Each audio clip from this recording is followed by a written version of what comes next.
morning, everyone. I'm Christina from the Centre for Constitutional Rights. A warm welcome to all of you. We're so glad you're here, and thank you very much. I know you're writing exams, and you're very, very diligent. I mean, I remember what I was like in grade 11, so I'm very surprised you're all here, and it shows you keen to learn about human rights, so we're very excited. Okay, the Centre for Constitutional Rights, I just want to give you, can you all hear me? Okay.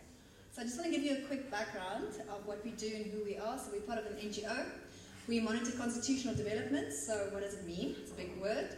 So obviously on a daily basis, you would have seen if you read news, our public protectors, a public protector, Chapter 9 institution, releases her reports, and it's quite controversial, so we respond to it. Our president, our former president especially, gave us a lot to do. Mr. Zuma gave us a lot to do. There was always a new constitutional challenge. He challenged his powers, and he did things like, where do you find these powers? So we write on it on a weekly basis. It's not an academic report. I mean, it's accessible to the public. I mean, we would love you guys to also log into our website and get our newsletters and read it. You can use it. We do case studies as well. So what happens in courts, judgments, yes. So that's what we do on a weekly basis, but we also participate in Parliament. So what does it mean? Oh, there's an echo.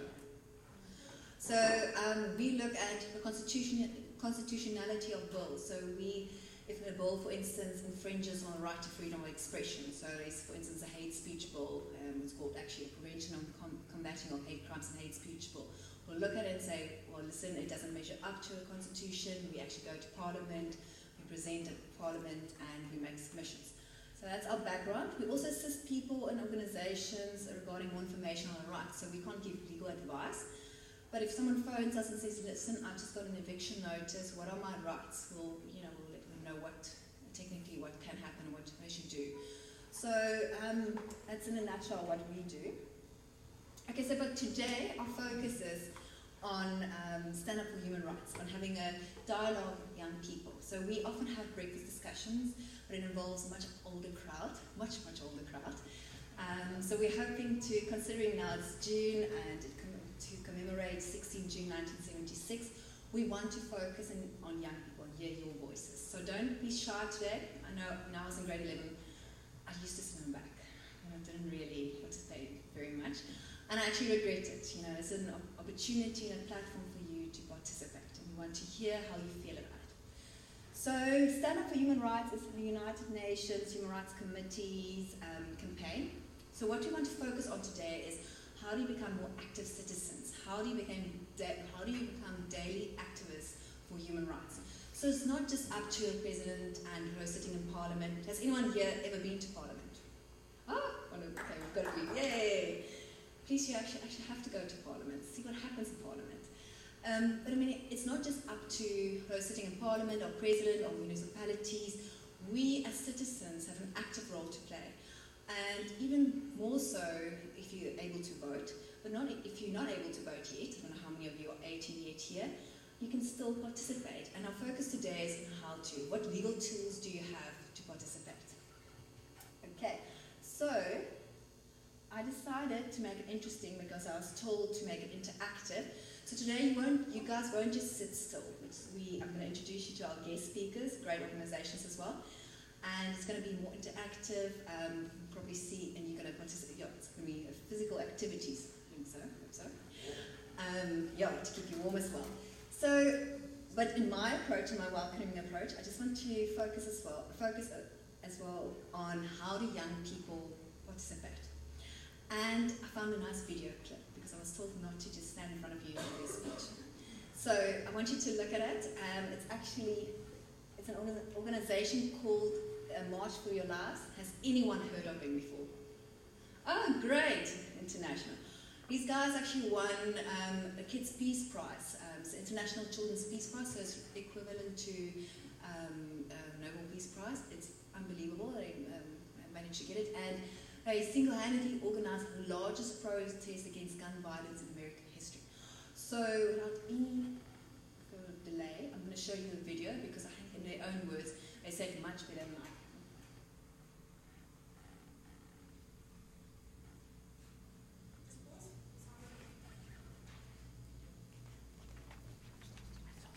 No, it's not.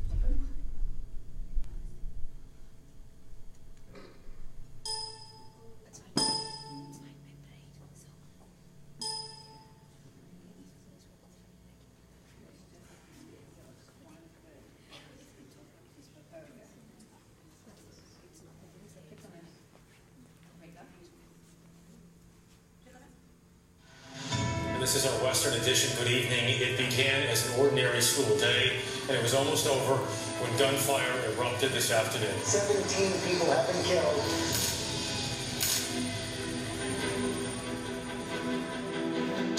In the past 9 years, there have been 288 school shootings in the United States. Children don't feel safe at school. Well, it should be one of the safest places for children. The impact of violence on a child's well-being and development is devastating. It affects their sleep, Their health and ability to learn. It's crazy. It's unbelievable. This has to stop.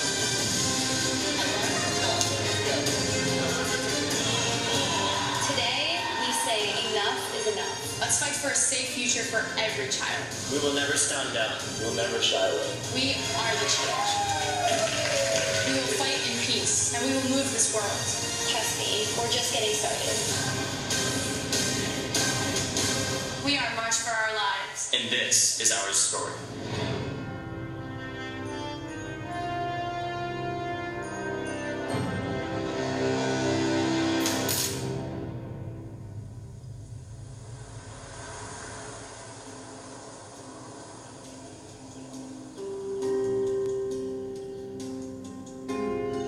This is where 17 people were killed at my high school. I was in school, and it was really disturbing. Another community is in disbelief, shocked by devastating violence this time. Students of Marjorie Stoneman Douglas High School all grow up in a country where school shooting drills are a normal part of life. They never thought an event like that would happen to them, but it did.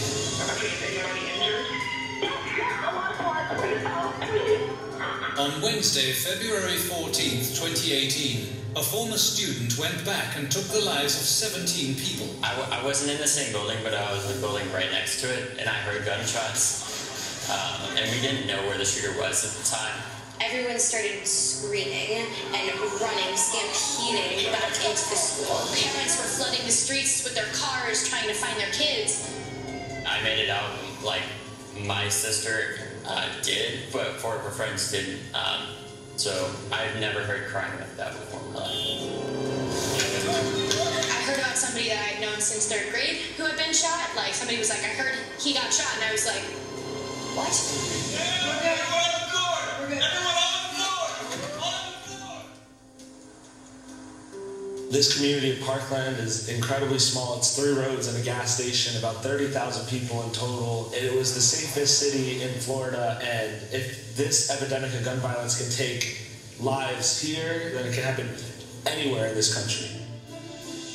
Personally affected by this tragedy, David, Emma, Jacqueline and Matt were determined to act. Directly after this nightmare, they came together with their friends and started making plans. I knew that the media would cover it for maybe 2 weeks, and that would be it. And so we immediately got on screen and we said, no, if we're not going to cover our tragedy, we are going to talk about it because we lived it. To keep the memory of their deceased friends, classmates and teachers alive, they gave interviews and speeches and used social media to demand action. Combining impressive background knowledge with typical teenage communication styles, involving burns and calling out names, they got those in power to listen. If you actively do nothing, people continually end up dead. So it's time to start doing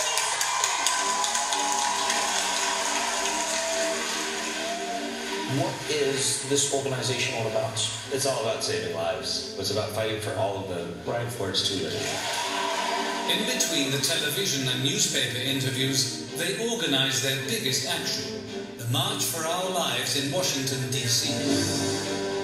Millions of people were inspired to raise their voice.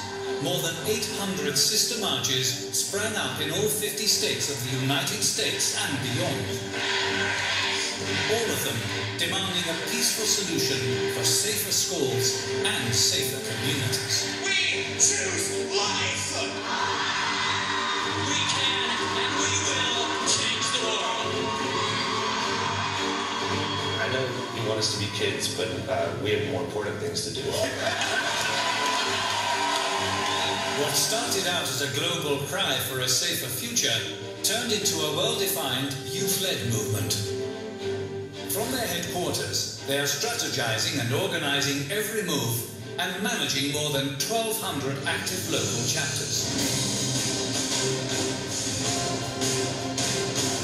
On a daily basis in this office, we make calls to organizers around the country that are building out their own March for Life chapters, and we're making videos, we're using social media, and we're also just being kids. We're having fun. We need to laugh sometimes. We can't always make this such a serious thing or else we're going to burn out. It became March for Our Lives' mission to get young people to vote.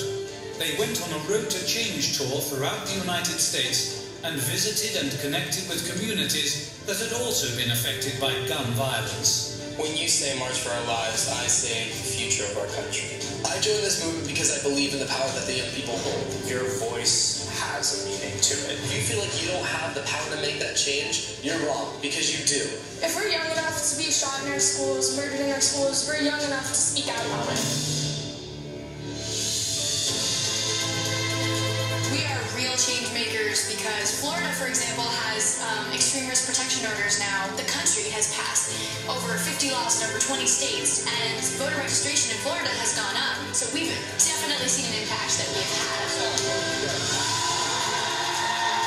This is going to change. We have the people, we have the pressure, and we have the age. We've seen bodies of younger people than us in open caskets. We know why we have to act now.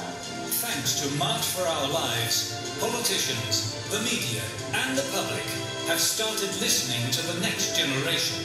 There will be safer schools and safer communities all over the world. We are March for Our Lives!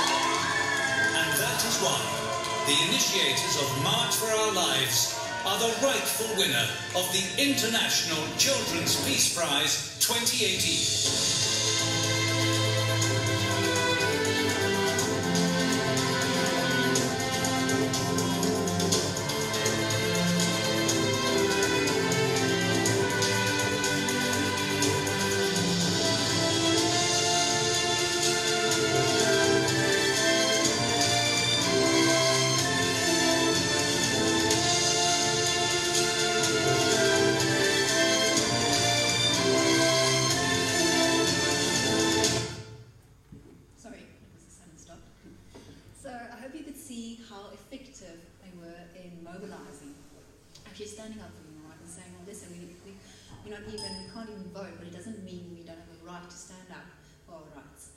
Okay, so I'm going to introduce you quickly to our speakers today, but first, before I do, our event today is sponsored by the Konrad Adenauer Foundation. Does anyone know who Konrad Adenauer was? Okay, a great constitutionalist at heart. The Konrad Adenauer Foundation is a German political foundation, and they support democracy, and they support a lot of our events, so it's been a great partnership, and I'm going to hand over to Christian as well to say a few words. But before I do, just our guest speakers for today. So we've got Justice Desk. We've got Ignatius and Kayla from Justice Desk. Justice Desk is also a human rights organization, and I focus not only in our country, and I do work in Zambia and Zimbabwe, if I'm right. I've got quite a few projects running, focusing on advocating and educating, especially learners, on how to become human rights activists. And this is actually quite amazing. Let me just need to say this as well. They're actually an official Queen's Young Leaders Organization under the Queen, obviously. So that's very, very impressive. Queen of England, yes. So Justice Desk will be taking over, and then we've got Thembalethu. He is from Salesians. He's actually on the board of Salesian Life Choices. He's writing exams today. He's studying law at Stellenbosch. But he's also part of Thuli Madonsela's M-Plan for Social Justice. So he is a great young man, and we're looking forward to hearing his views as well. He's just unfortunately writing at the moment. He'll be here later. Okay, so first Christian from CAS, and then I'll hand over to Ignatius and Kayla.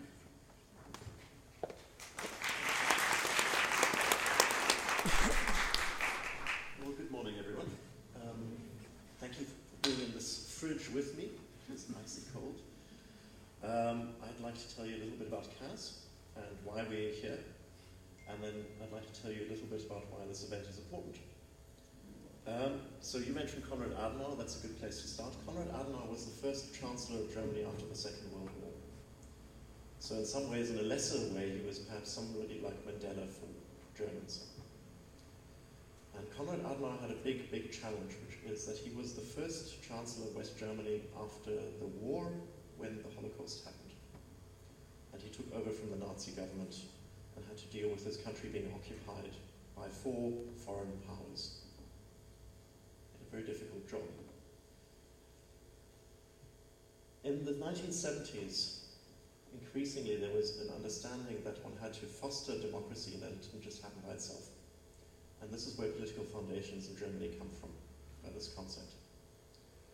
What is CAS now? We're an organization mostly based in Germany. We train 120,000 people every year on democracy. And we also have a global arm, which is where I am here, because there's an understanding that fostering democracy and the moral imperative of fostering democracy doesn't stop at borders. Right? If democracy is important enough to foster in Germany, then it's just as important to foster here. So that's why I'm here. How did this come about? What's the link to human dignity? Who here knows about the Holocaust? Has heard the word before? That's always a good place. Okay, does anybody know one of the critical figures that's associated with the Holocaust? You can shout out if you want. You don't count because you know. 6 million. 6 million. 6 million lives. Jewish lives, but also other lives, were eradicated on a systematic basis in Germany between 1941 and 1945. 6 million is very hard to understand from across Europe. The population of Johannesburg is somewhere between 2 million and 8 million, depending on how you count. Imagine Johannesburg being wiped out on a systematic basis, not by a single weapon, but by people individually being pulled from their families, put onto trains, taken to camps, and then murdered. And murdered not with passion, but with a list that had their name and a tick box next to them, carefully captured and then sent to the government to say, we have done our job. This is probably one of the greatest man-made catastrophes that has ever happened. And how do you come back after that as a peoples? And this was the problem that Konrad Adenauer had. 6 million people murdered, and now, what next? What happened next was that they developed a constitution, much like South Africa developed a constitution after apartheid. And the concept of the constitution, the first principle in the constitution is that human dignity is the most important thing. For an event like this, it's difficult to go from such seriousness to lighten it up again, but there is a problem that human dignity it's not sexy, right? It's very difficult to say to people, human dignity, it's totally cool, you know, but it is terribly, terribly important. The constitution in South Africa and also Germany starts off with a preamble that human dignity is inviolable. In other words, human dignity must be the guiding light of how we organize our societies.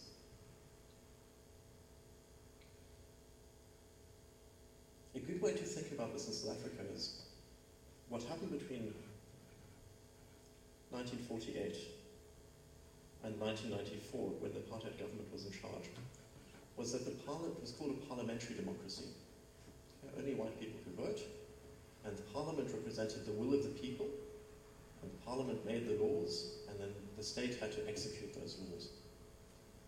And if the laws were unjust, that didn't matter. That was the law, and that was what had to be done by the state. Right? And what changed now is that we are a constitutional democracy, which is that it's not the ruling party that makes the law.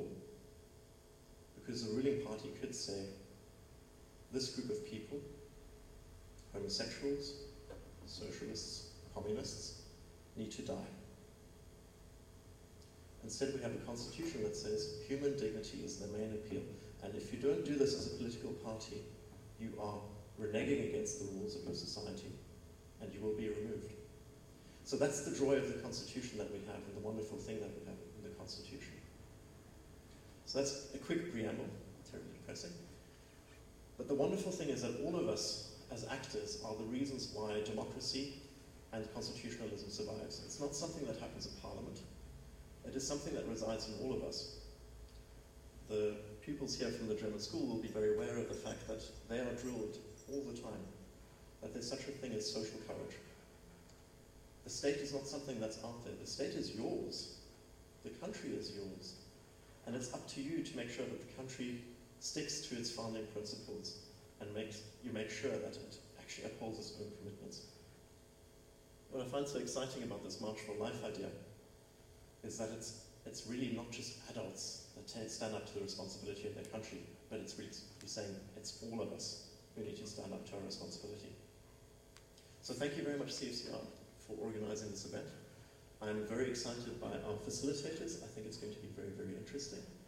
And I hope that when you go home, you're going to ask your parents very, very difficult questions about how they lead their lives and also how you can lead your lives to make sure that you build a country that is a place where atrocities cannot happen, where everybody counts as a person. So thank you very much, and I'll see you in a moment when we get to warm up a little bit, I hope. Good, thank you.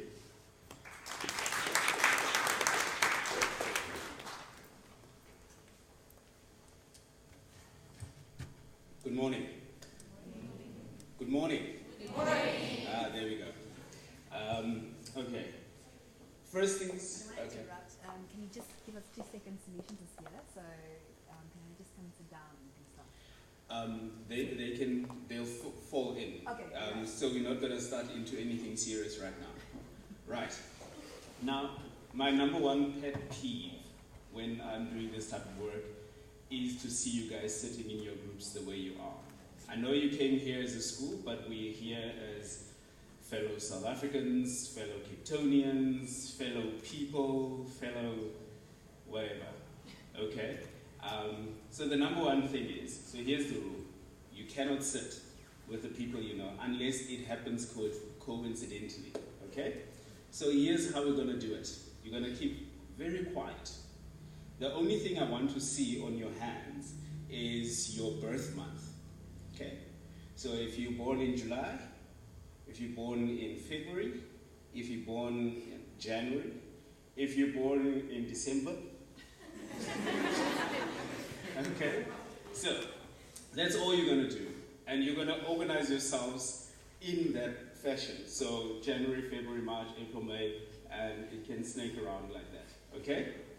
Right. So stand up, find your birth month, and that's the group that you'll be in for the rest of the day. Silently. Silently. You have to walk around there. You cannot stand in one place and expect people to come to you. Pardon me.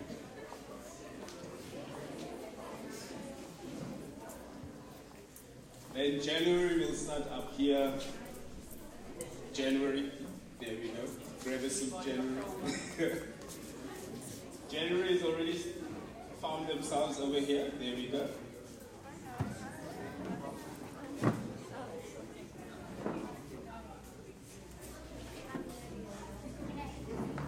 Where is February? January over here. January is over here. February, you can grab a seat as well.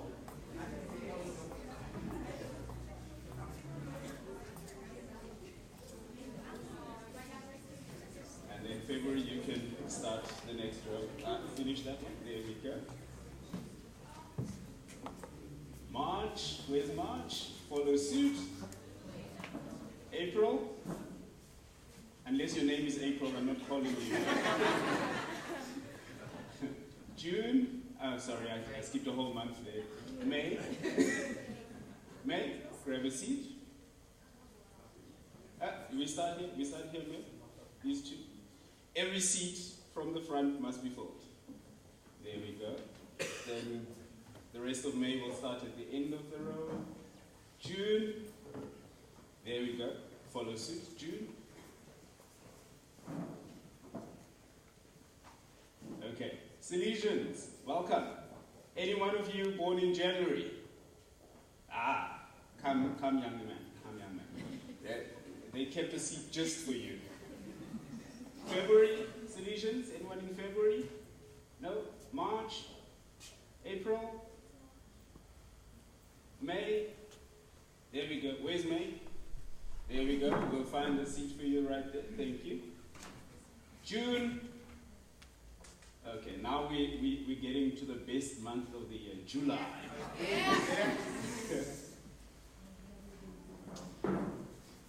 Throughout history, July is the best and the worst month. All the bad and the good things happen in that month. I don't know what's wrong with July. August. There we go, there we go. September. The real best month of the year. Shame. October. November. I feel like a child in preschool now. January, February, March. And December. Right. December's already seated. They knew they were going to be last. Okay. Now this looks much more festive. Okay. Good morning. Good morning. And welcome to today's discussion. Okay. Now, I think that warmed us up, right? You had coffee, you had all of those things. We're going to get serious, but before we get to the seriousness, we're going to have a chat. Now, I see a lot of different school uniforms. I recognize only one. Is that Bonteheuwel? Yes. Bonteheuwel High. Bonta Sala? Thank you, thank you, thank you. I have a relationship with the school. We were there at the beginning of this year having a big thing. Were you there? Awesome, awesome. Right, who else is in the house? Is the host school, DF Malan, are you here? Hello? Do you guys not know yourself? DF Malan, thank you very much for hosting us. Okay, this is where my everything else goes. Who else is in the house? Brenham. Oh, who, sorry? Redham House. I'm so renaming schools now. Redham House, thank you. Pero High in the house, thank you. Sarepta, oh, from Kales River. Away Kaila. Who else is here? Bernardino Heights. That's out in Kraaifontein. Yo. You guys come from far. You guys probably left at like 4 this morning. Right, who else is here? Settlers. Ooh, that's right. That's just down the road. That way. Somewhere there. Yeah. Okay, who else? Windsor. Who? Windsor High. That sounds so very like Queen-ish. Like very English. I come from Windsor High. Do you talk like that as well? No? Okay. Who else is there? Who? Aidimkize. Where's that? In Jujuletwa. Right? That's the French for Guguletu. And who else is there? I heard a chorus. I couldn't make out what you were saying. Oakland. Where's that? Leinster. Yo, Deep South. Welcome. Who else? Dekalen. Oh, right. Welcome. Have we missed anyone? Yo, my brother. That's not Deep South. Yo, you also probably left it like very early, right? Shame. Poor things. Okay. Anyone else? The German school. Guten Tag, Germans. All right, welcome, German school. German International School is called, right? Yeah. Okay, welcome. Anyone else? Oh, Salesians. Where is Salesians? Right.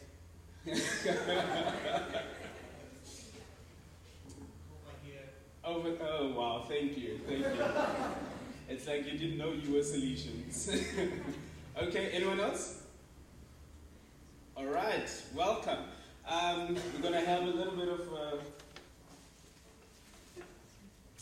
sweets because, life needs to be sweetened up a little bit.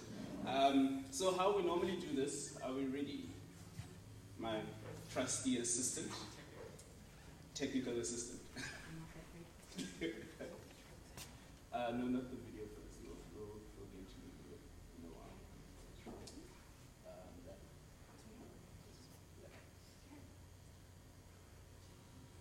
Awesome. Okay, so just as an introduction, I'll tell you very, like, I don't like talking about us because we're not here to come and talk about us. We're here to engage with you, but I need to do this, otherwise the boss lady over there will not be very happy with me.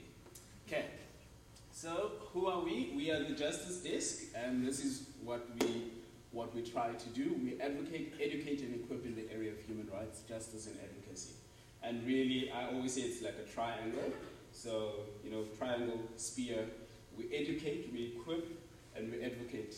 Is advocate there? Yes. So we work with young people, we work in communities, and really what we're trying to do is for people to get to know about their human rights, how to defend them, how to work to realize them. Because just as Chris said, we're living in a constitutional democracy, but that does not necessarily mean that we all have access to our rights, yeah? Right? So that's what we try to do. We believe that by empowering ordinary, are you ordinary? Are you guys ordinary? Okay, I am. Ordinary people to understand and defend their human rights, that they can transform society. So it's not about what we can do as the Justice Desk, it's about what you can do in your communities, in your schools, in your families. So we don't say the Justice Desk can do this, because we cannot. If we are going to work by ourselves and say we are the best thing since sliced bread, nothing's going to happen, because if you know best what's going on in your schools and in your community are not part of the conversation, nothing can really change, okay? Right, and this is where we work. We work in Zambia, South Africa, and Zimbabwe. We were just in Zimbabwe for the first time earlier this year. It was amazing, amazing, amazing, amazing. She's from Zim. She hit the fact that there were so many awesome people in Zimbabwe. Yeah, but you are here. Okay. Right.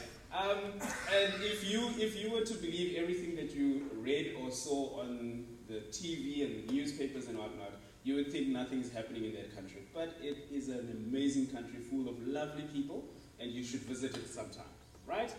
But we work everywhere. We work in Geneva, which is where the headquarters of the UNHCR, Human Rights Council, is, and we've done a lot of work there. We've got some training there, and it's lovely.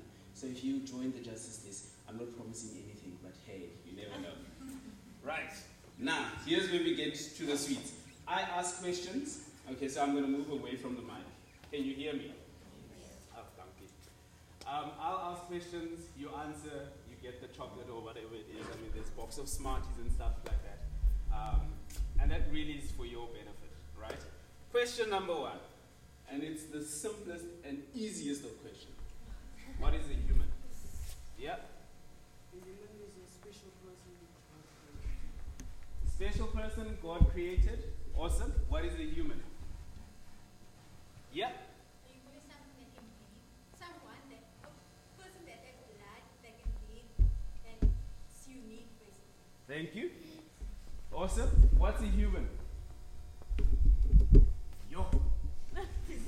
Guys, it's not a trick question. Okay. The adults? No, thank you. Yeah. What's a human? Excuse me? It's a person, right? What else? Okay. Yo, people, you gotta work with me here. You gotta work with me. It's not a test. You don't get negative marking or anything like that here. So, it's a person. That's a good start. What else? It's a God-created, breathing things. I don't know. You guys are not telling me what's a human. Somebody with a life. Somebody with a life. There we go. What else? It's something that has to be protected. Something that has to be protected? Are we that vulnerable? Yes. Yeah. Okay. Yeah. What else? I'm looking for something. Yeah. Someone who has a right? I don't know. What about earth rights? Right? So there's different things as well. Yeah? It's a homo sapien with the ability to form governmental and social structures.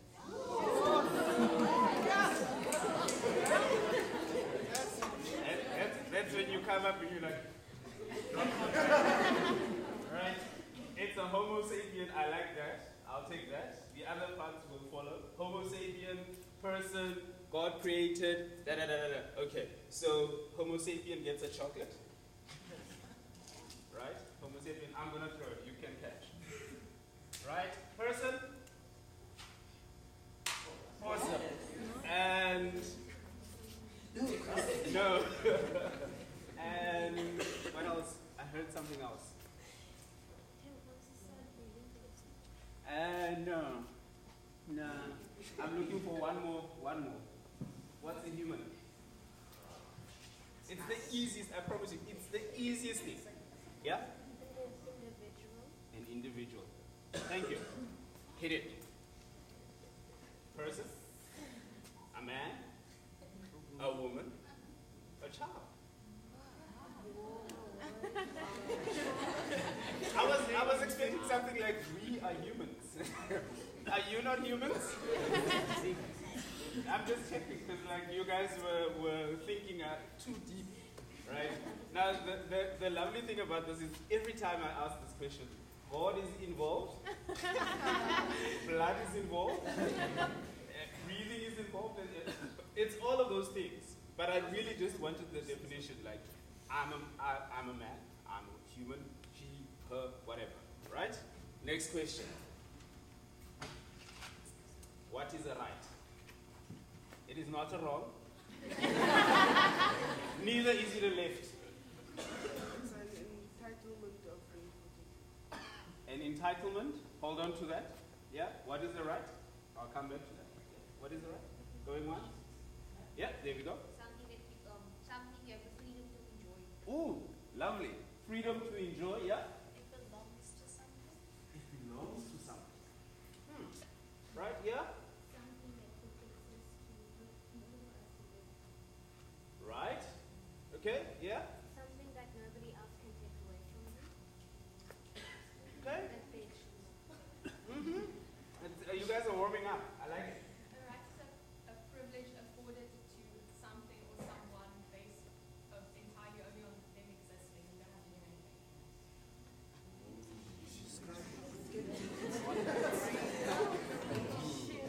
Say that again. It is a privilege afforded to something or someone based only on their existence, not on anything they've done.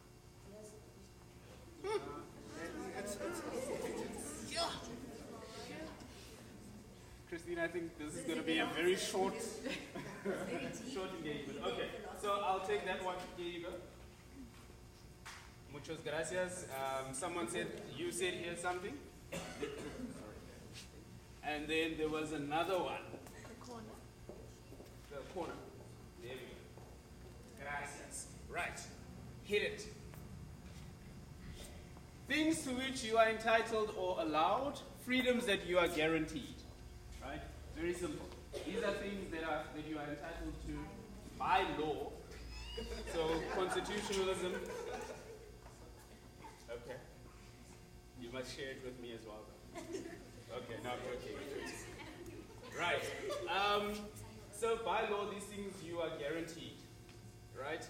And these are freedoms that you can use, you can exercise, you can enjoy. Let's go to the last one. This one is always the liquor one. Yeah. Okay. Now, I always have to do this with scholars. I always have to explain something. When we ask for a definition of what are human rights, please don't tell me what rights you have, because that tends to happen as well. You get excited and tell me you have the right to education. I know you have the right to education. What I want to know is what are human rights, right? So 1 + 1 = 2. Okay, we have a taker. What are human rights? Human rights are fundamental rights to which a human is inherently entitled to. Okay. Okay, so it's a freedom that you can enjoy by the mere fact that you are Boom. All right, any other takers? What are human rights? No? What?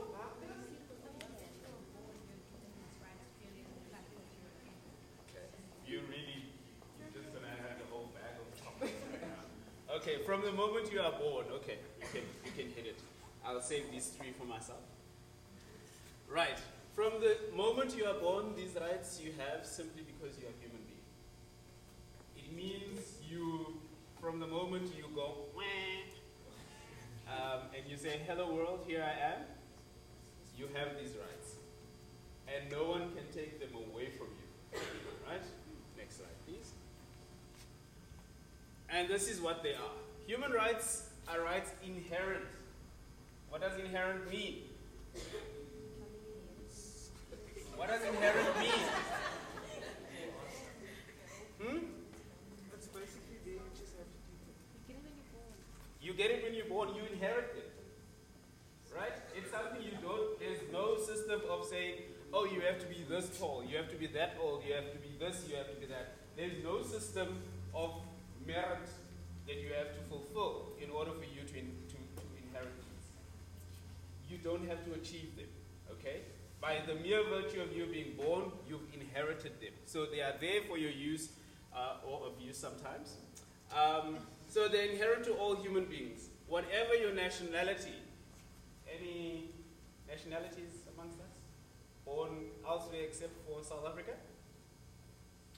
Born in the UK, but my specific is Ethiopian. Okay, so you're UK born but Ethiopian, right? I'm from Zimbabwe. Congratulations. I was born in Houston, Texas. Ooh, Americano. Right, anybody else? Yeah. Germany, yeah. Also Germany. Germany? Okay, South Africans? Put your hand down. Right? Namibian born? South African? I'm joking. So regardless of your nationality, place of residence, sex, gender, national or ethnic origin, color, religion, language, or any other status that may be used or utilized to discriminate, regardless of all of those things, you have these rights, right? We are all equally entitled to them. But here's the question, do we all enjoy them? No. How come? By who? What people? People around us, perpetrators. Who are these perpetrators? Where do they live? People in power. Authority. Yes, absolutely. So we are all equally entitled to them, but we don't always enjoy them equally, right? These rights are all connected. These rights are all connected. I want you to understand that. These rights are all connected, right? And a simple way of proving that to you is hands up. I know they are very cold right now, but hands up, palms out, interlink your fingers. So follow the instructions. Because I see it going wrong somewhere already. So hands out, turn your palms to the outside, right? Link your fingers. Lock your fingers. If you do it properly, it will be slightly uncomfortable. But if you do it like this, it's very tight and it's a bit sore actually. But here's what I want you to do: try and pull them apart. Pull. Pull. Yeah. But pull them apart. Nothing happens, right? Nothing is happening. These are your rights. Right? But here's what I want you to do now. Do the same thing. Right? But your pinky and your index finger, relax them. Relax them. Now pull. What's happening? They come apart. Right? And it's the very same thing with these rights. If one is not realized, it weakens the entire structure of them. Okay? if one, okay, well, you know, you have the right to education, you're accessing that, but your safety is challenged, right? If you go to school and you have to duck bullets, or if you are in school and there's a shooting outside the school and you have to lay down on the floor, or you are in school but you are hungry and you can't concentrate, right? Any one of these things challenges your right to education. So in order for you to fully exercise and realize that right, you need all of these other ones to be working they have to be synced up, right? But as you know, that doesn't always happen. Why not? Now, the foundational document for international human rights is the Universal Declaration of Human Rights. Have you ever heard of such a thing? Yeah? What have you heard about it? Yeah? It's the basis for all constitutions. Yes and no. Yeah? It was created by the UN after the Holocaust to make sure something like that never happened again. Okay. Yeah. UN created after the Holocaust, right? Yeah. It's a list of rights that belongs to every human. It's a list of rights that belong to every human, right? And that's basically globally, it's the standard that we try to achieve. But in some places, there are certain rights that you will not be able to exercise based solely on whether if you are in a Muslim state, some of those rights are not realized. If you are in an African dictatorship, some of those rights are not realized. If you are in a poverty-stricken country, some of those rights are realized. So there's a lot of challenges that goes with that. Right.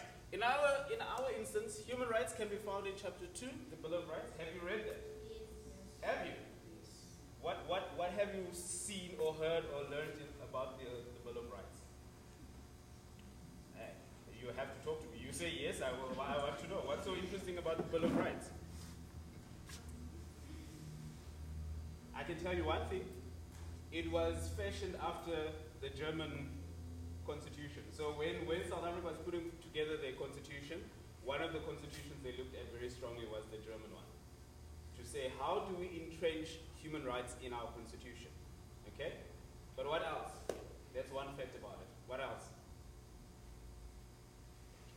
That's my cue to move on. Right. Responsible institutions. Who are these responsible institutions, aside from the big U that you see there? Us. Who else? Government. Who else? The Office of the Public Protector. Ooh. What does the Office of the Public Protector do?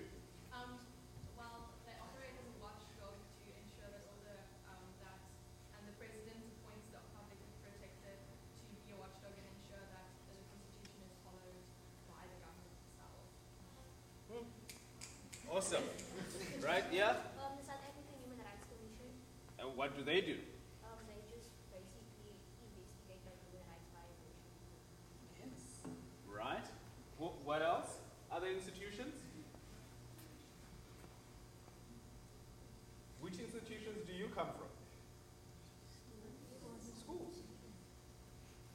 So everyone, I said you because that is sort of the basis of everything else, right?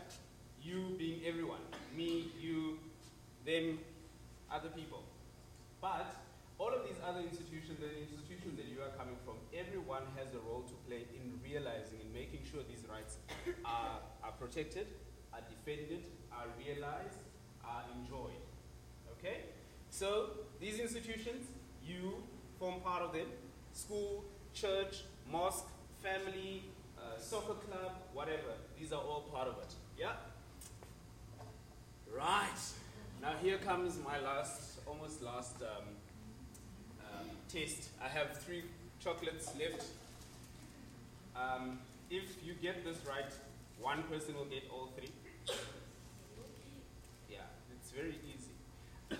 It's very easy. I want you to find one right of the 30 that you think we can take out and it won't make a difference to anything. Oh, yeah. Number 13, freedom to move is already being compromised when people into prison.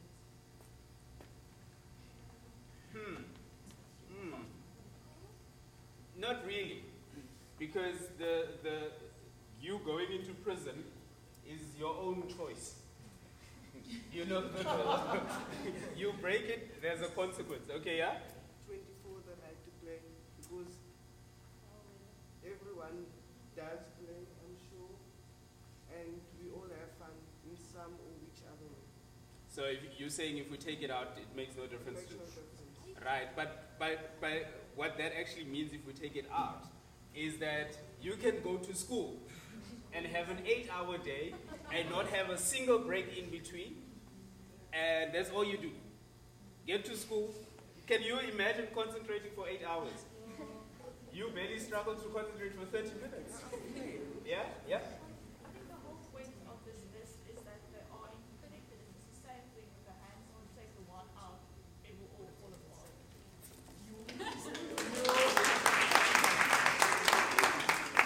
It was a trick question, because I just went all out and explaining, and you know, the fingers and the locking, and you guys, yeah.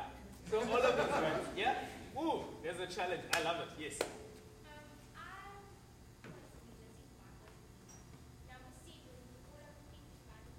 Mm.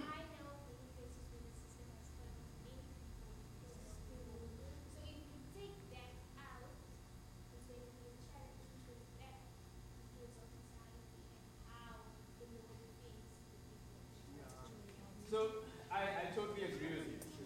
But in order for the system is flawed. I will grant you that. The system is flawed. There are ingrained levels of discrimination. There are ingrained levels of just not being able to fully utilize rights. But if there is no system to speak of, imagine the chaos that would exist. So part of our challenge, especially as young people, is that the system has flaws, and we need to be able to identify those flaws, and we need to be seeking solutions to how do we plug that gap. Because the mere fact that a system has let someone down is already an issue. Okay? Children who are, for instance, in the foster care system, children who are in prisons, okay? That's already the system having let them down. Because why is it that those young lives are already in such institutions? What child would wake up one day and decide to commit a crime? Okay? So there's somewhere in the system, and when we talk about the system, we're talking about the institutions, but we're also talking about us as community. What have we done for that to happen? Because again, if we go to the previous slide, please. The responsible institutions are you. It's the communities, it's the families, it's the churches, it's the schools, it's the hospitals. Everyone has a role to play. So if we all don't play or do what we are supposed to be doing when things go wrong, then the system has failed. Okay? So that one child that could have been the next Mandela is now faced with so many challenges because the system has failed him and has forced them to do something that they would not ordinarily have wanted to do. Okay? So all of those things, these institutions that we're talking about, it's us, right? When things go wrong and we need to fix them, it's not to say, but the criminal justice system is wrong. Before I get there, where do I start? In my family. I grow up in a community. I go to a school, and these are all systems that have failed me if I end up in the criminal justice system. Yeah? Okay. Anyone else? I love this conversation. Yes, yes. What if one of your rights will restrict your other rights? So like you say, you have the right to nationality, but that can restrict your freedom of movement into other countries. Okay. I love this. Here's the it's written, but it's also sometimes not explicitly said. We do not have unlimited rights. So our rights are not unlimited. These rights, part of the system of them is that they act as checks and balances. Okay? So sometimes you want to move because you have the freedom to move. Okay? But if your freedom to move is going to be, let's say for instance, is going to be a danger on somebody else, is going to do something else, is going to cause harm to someone else, your right does get limited. Okay? So your right, for instance, to speak or to freedom of speech, it's limited. You can say whatever you want, except for when that your freedom to speak infringes on the other person's right. Okay? So our rights are not unlimited. Our rights are definitely limited, but they are limited in such a way as to protect us from one another. Because if I have the right to do and say whatever I please, how would your rights be protected? Because then it means that the entire system falls apart. If you can do what you want to do, because those are your rights, and I do what I want to do because those are my rights, it means really nothing. So there have to be checks and balances. So no rights are unlimited. All of them. Even in our constitution, there's a section 36. It talks about the limitation clause. So your rights can be limited. That's why your right to go in and steal or take from someone else, you have a right to own things. But you can own them as long as they are not somebody else's before. Okay? So those are the types of things that are built into these things, and that's the struggle there. Okay. Yeah, let's go on. Right. I always feel I need to explain these things because in as much as we understand that certain things don't work in our communities, we have to be clear in terms of where or when are they not working and who are the causes or what was the word you used earlier on? Perpetrators, right? Who are those perpetrators? Human rights violations occur when actions by state. Who is the state? Who is the state? The government, right? The state is the country. Now, who works for the state? All the teachers? Hands up. Here's the state. Well, I pay tax. I definitely don't work for the state, right? But the teachers work for the state. So any action, it seems like the state is some kind of thing, machinery over there, but it's also between us. It's amongst us. It's alive. The teachers are part of the state. The nurses are part of the state. The judges are part of the state. President, part of the state. All of these different people who fulfill a function within governmental institutions are part of the state. But those also are the very same people who are our parents, our friends, and so on. Right? Non-state actors, people who don't work for the state. That's you and I. Okay? So specifically in South Africa's constitution, what happens is that they recognize two actions. State actions and non-state actions. And for instance, discrimination happens not only by government or within government or government against people, but discrimination can also happen in schools.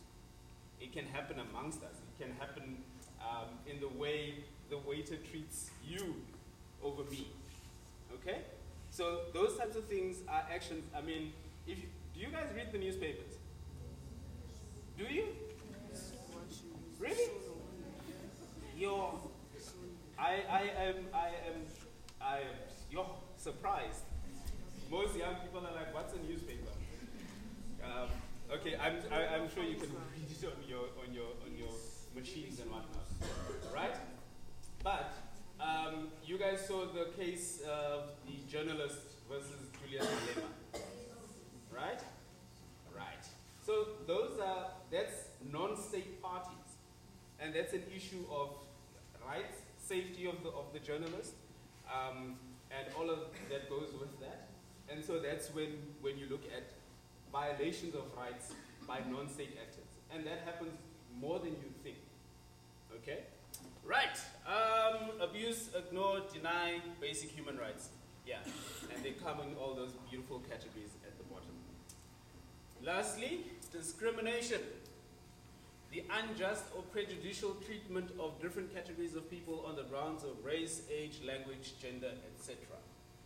I normally love the Afrikaans word for prejudicial or prejudice. That's vooroordeel. I love that because that's very high English, prejudice. But vooroordeel is basically, voor is what? In front or before or prior, right? Oordeel is what? To judge, right? So before or prior of knowing really anything about you, I've already judged you, right? Based on any number of grounds, okay? And that is part of what discrimination is, and it happens very subtly, okay? If I would ask you, when did apartheid end? In when?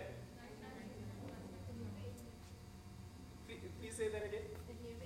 Why do you say that? Oh, okay, explain.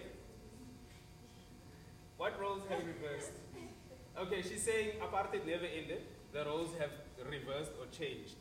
Okay, yeah? I would say apartheid has ended by racism just as it. So the segregation of apartheid is over physically, but mentally racism still exists. But apartheid is over. Okay, apartheid is over. She says it's not over yet. I think as a government system, it's over. Like we don't have the laws anymore. But apartheid as an ideal of segregating people like the upper coast that needs to be separate from one another is still very close. Absolutely. I know I wanted to add something in there, but it absolutely is still very much alive. How do we? Yeah. Sorry. Well, I honestly feel like physical apartheid is over. Like you being restricted to one area, it's like it's over. But mentally, apartheid is still there. Like the different division of groups and things like that. It's still mentally, it's still a mindset. It's to change. You're actually not living under that state of government anymore, and that you're actually free. Yep. Like, we could still make a change because our minds have been indoctrinated by those laws. So if we can stand up, because we are together, some with Maka, and so we have the power to lift up and Right, yeah? The fact that the laws have ended, but it still lives on in our minds, in our social relations, is actually proof that it's not only the government's responsibility to uphold human rights, it is ours as well. Preach, sister, preach. I agree with everyone else. Okay, they also need to be, it's not just you and I agree with everyone else and that apartheid is over. But when you look at social media and you look at the news and about tons of people making comments when they haven't even met the person and purely based on their race, it's still today, even though people say, oh, but apartheid's over. But then how come you get those people who, because they see a certain race, they have to make a prejudiced comment about them, but they don't even know the person's name most of the time. All right. Yes, sir. Good morning. Good morning.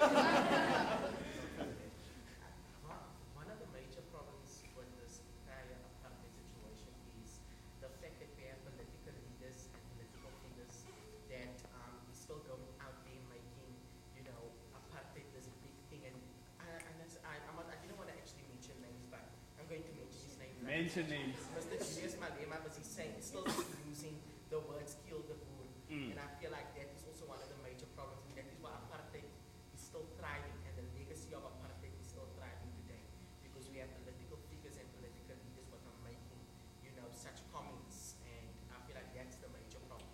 But I don't have any problem with Julius Malema. I just have a problem with his ideas. I like your disclaimer there at the end. Yeah? Okay. You have a problem with Julius? Yes. Okay. And I also have a problem with the leader of the DLF. Oof. Yeah, you and me both, sister. He's also like, he's ridiculous. Yeah. Saying like, he says the DLF party wants black people, no white people. That's just his ridiculous. Absolutely. Yeah. I honestly feel that it's mostly the old people that are making apartheid big, because if you realize the people who are in parliament are mainly people from the past. So they are basically bringing in the thoughts of apartheid into our time, if I have to put it like that. And if you realize, another thing is that another point on social media, most of the times like those memes, like those are big things, and those are also like. Sorry, what's a meme? I'm joking. joking. I'm not that old. Right. Okay, and then I'll come to you. Yeah. Okay. Adding on to what he said about it's the older people walking up at the back. It's plus okay, it's him and him put together. It's the leaders, the racist leaders who are using apartheid as something to try to build. I don't know. Try to build on it's like these leaders are using like the pain of the past with the people who lived through that, and most of the people who lived through that are obviously now like the people who are struggling like people who live like in poverty-stricken areas, and they use that as something to build onto their parties because they know that those people feel that racism is the only way that they're gonna like become equivalent to people who are living like normal lives, who are like who enjoy most rights that are out. All right. Before I come to you, yeah.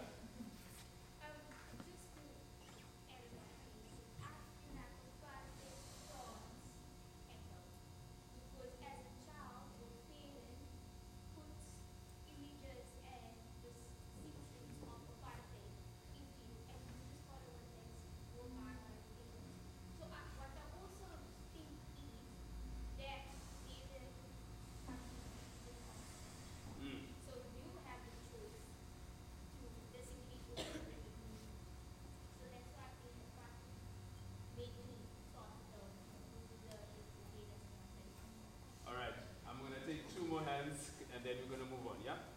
I think we're focusing very much on apartheid as being a mental thing, which I completely agree it is. I mean, it starts in your mind. It's like this thing like, am I as worthy as others and so, but there's also practicalities of apartheid that we still see in our society. I mean, if you think of Bantu education back then, it was like in the laws that that's how it had to be, and even though those laws have been scrapped, we still don't see all South Africans receiving the same level of education. So there's still very much practical things that happened in apartheid that are still happening today.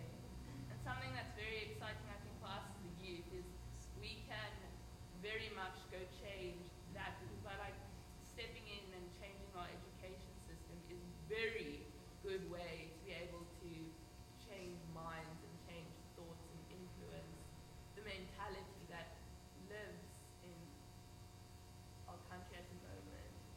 But yes, we need to not only think of it as like a very academic mental thing, but also something that's very practical. All right. Okay. I'll give you done. We'll get back to you later. So just to reiterate what the back to the process, our parents actually make us aware that something like apartheid exists. Not only are we being taught in schools, yes, it's part of education system, we need to know where we come from, but they make us aware of, okay, this person is this, and this. Because if you look on social media groups, you see us as young people not only being friends with the people that are the same race groups as us. So I feel like apartheid is being like pushed down upon us by the older people because we don't necessarily see color, we just see the person for who they are. Doesn't matter ethnicity, race, nationality, whatever. We as young people are friends with people, or poor people, but apartheid is being pushed down on us and it's being imprinted in our minds that you must see color, you must see color, you must see color. Absolutely. So all of these lovely comments that you guys have made are absolutely true. The reality, and I think you're right, I think we often tend to want to make the conversation about apartheid a very academic thing, as if it's not something we've moved on. You know, it's like, South Africa, get over yourself, apartheid is done and dusted. But a very practical thing that happens, Kayla and I, we live in the same area, and often we drive home together, so I'll drop her off and go home.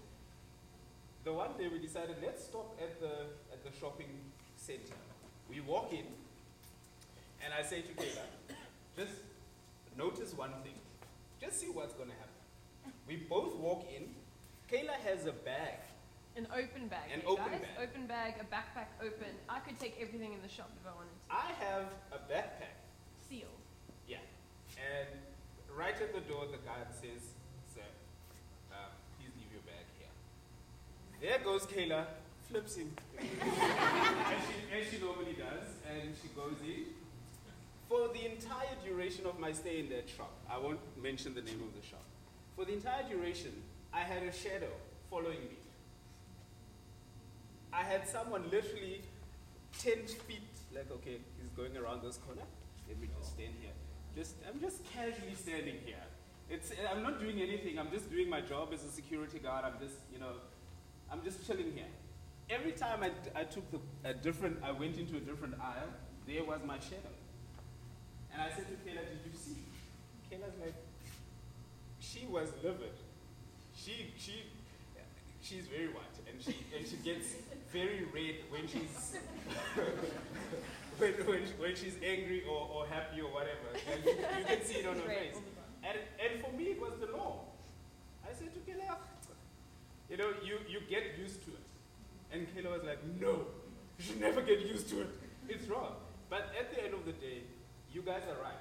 Apartheid has gone. But it is woven into the fabric of our society to such an extent that it becomes the norm. Yeah? I think the remains of the effects of apartheid have remained. For example, in apartheid, the oppressed groups like black people were given an education that failed them. They couldn't succeed as adults because it wouldn't allow them to get good jobs and therefore also good pay. And there's also this, like you said, even though apartheid's over, security guard still saw you as a criminal than Kayla, because there's still this idea that black men are criminals and are seen more as a threat to people, and that still remains of apartheid and just racism in general and stereotypes. So I think yes, apartheid, the systematic system of it is over, but sometimes there are remains, and you can see in our community how people live, in townships and etc. And the economic disparity. And so political leaders also need to stop using apartheid as the scapegoat to lure people into their ideas so that they can vote for them, but rather change this problem that Africa has faced for so many years, and uplift the oppressed groups. Yeah, absolutely. I'm going to move on. Okay, this is where we are. Part of the reason why I started this conversation is to actually bring to your attention the level of social injustice that still exists, right? If I were to ask you, DF Malan learners, where are you? Right, DF Malan learners, do you have soccer fields? Rugby. Oh, rugby fields. Sorry. Do you have rugby fields? Do you have hockey fields? Do you have netball fields? Do you have a science lab? Okay. Do you have a computer lab? Do you have access to the internet? How many kids are, on average, would you say are in your classroom? Right? Okay. Between 28 and about 30 in a classroom, right? Just as a practical example, I'm going to speak to Bontiwa learners. Bontiwa learners, do you have a soccer field? No. Do you have a hockey field? No. Do you have computer labs? Yes. Okay, they have computer labs too. There we go. Oh, I was. You have a computer lab. What was the other question that I asked you guys? A science lab? Access to internet? Yes. Through the computer labs. Okay. So one of the things that I want you guys to realize is absolutely apartheid is gone, done and dusted. But just as you were mentioning Bantu education, what Bantu education, for those who don't know, what happened was apartheid government would spend, let's say, 1,000 rand on the education of one learner per year. Bantu education will spend 10 rand on a learner per year, right? Those systems still exist today, right? If you look at Cape Town, you can break Cape Town down into the national roads and you can see where you are. If you live, so we have the N1 and the N2, get a picture. The N1, the N2. all go into Cape Town, right? Then as you get out of Cape Town, you have the M3. Everyone on the other side of the M3 is Laka. You know, they live in wealth. The schools are lovely. They have classrooms of 20 kids, 25, 30 kids. You know, they have teachers. They have all of these accesses. Between the M3 and the M5, still more or less the same picture. After the M5, you start to get Athlone, you start to get Langa, you get Bonteheuwel, you get, the further away from the city you go, you get different systems, right? And part of the issue is that, yes, you guys are part of that conversation now, is how do we change things? How do we do it in such a way? I'm going to give you just now, Chris. Yeah? Okay. How do we change the conversation? How do we change these things? Because yes, we have access to education, but what does it mean to have access to education in Bonteheuwel versus in Bellville? Why is there a difference? Okay, those are part of the conversations that you, as that video I think was showing us, is that you are not the leaders of tomorrow. You are part of the conversation today. And so you need to raise things, you need to challenge things. And part of this is that when we talk about social injustice, for instance, we say social injustice is when individual families or communities are deprived of their basic human rights. Let me ask, who stays? Diev Malan, sorry. Diev Malan learners, where do you stay? Bellville. Welcome. Okay. Right. Have you ever been to a government clinic? Government clinic, like this? Yeah, clinic that, hospital? Government hospital? But I visited, but I haven't. Yes, I also visited, but I wasn't. Right. Jujuletwa, where's Jujuletwa? Jujuletwa, where are you? Cooks? Okay. Have you been to a government clinic before? Yes. What was your experience? First, there was poor service. Okay. But then they changed. It's like they changed their T-shirt, right? But what is this? What is the system currently? How long do you wait to see a doctor at Guguletu? Oh, okay, sorry. I didn't mean to step on your toes there. Wait. Yeah. Only if you're wearing a school uniform, that's when they quickly like help you. Attend to you. Yeah. Right. So these are this is still the norm, right? I'm sure if you two ladies were sick, you would not go to a government clinic. You'd probably go to Mediclinic or Melomed or some kind of fancy place, right? And it's not, I'm not picking on you for any reason. I'm just trying to show you that social injustice is not something that we talk about apartheid as being gone, but social injustice is still very much alive, okay? We need to recognize and we need to talk about it. When people are deprived of their human rights, they are unable to live a healthy standard of living, okay? If I were to take you into Kailicha and you were to see where little kids are playing in pools of water that have been standing there for whenever. I mean, it rained the other day. You'd find certain places still being very wet. The water has not drained away. But you won't see that in Pero.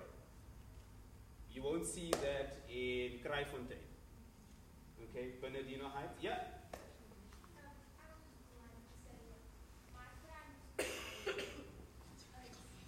So do you want a mic? Okay, just speak up a bit. So my primary school hour is in Aiton at Seattle Friday. It was cold. It was no windows. Our block was literally broken, and I live in Graceburg. So when I went to Pero, my parents decided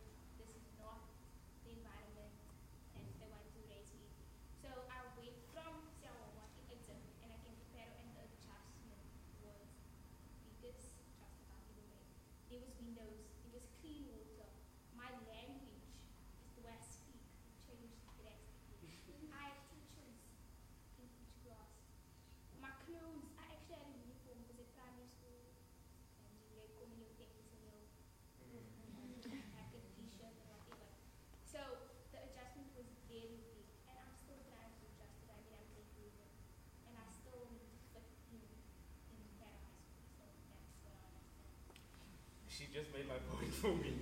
Okay, and those are still the systems that exist. Okay, so one of the things that we always talk about is privilege.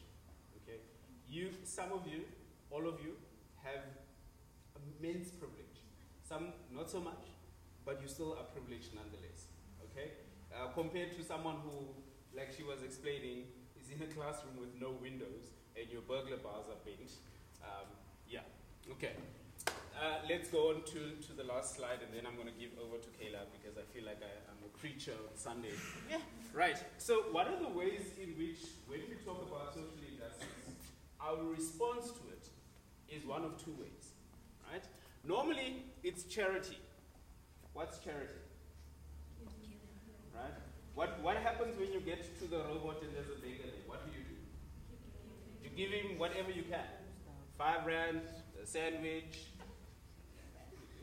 Do you ever have a conversation with the man at the robot? Yes? Yeah? Okay. The robots turn green. The robots turn green and you go. Okay? So part of the issue is that when we respond through charity, very often it's an individual response to it. Who do you give the sandwich to? To the person, right?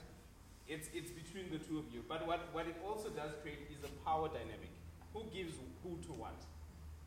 You who have give to the person who doesn't, right? It's individual, but there's a power dynamic. Often it's by like you roll down your window this high, and you just like put your hand through.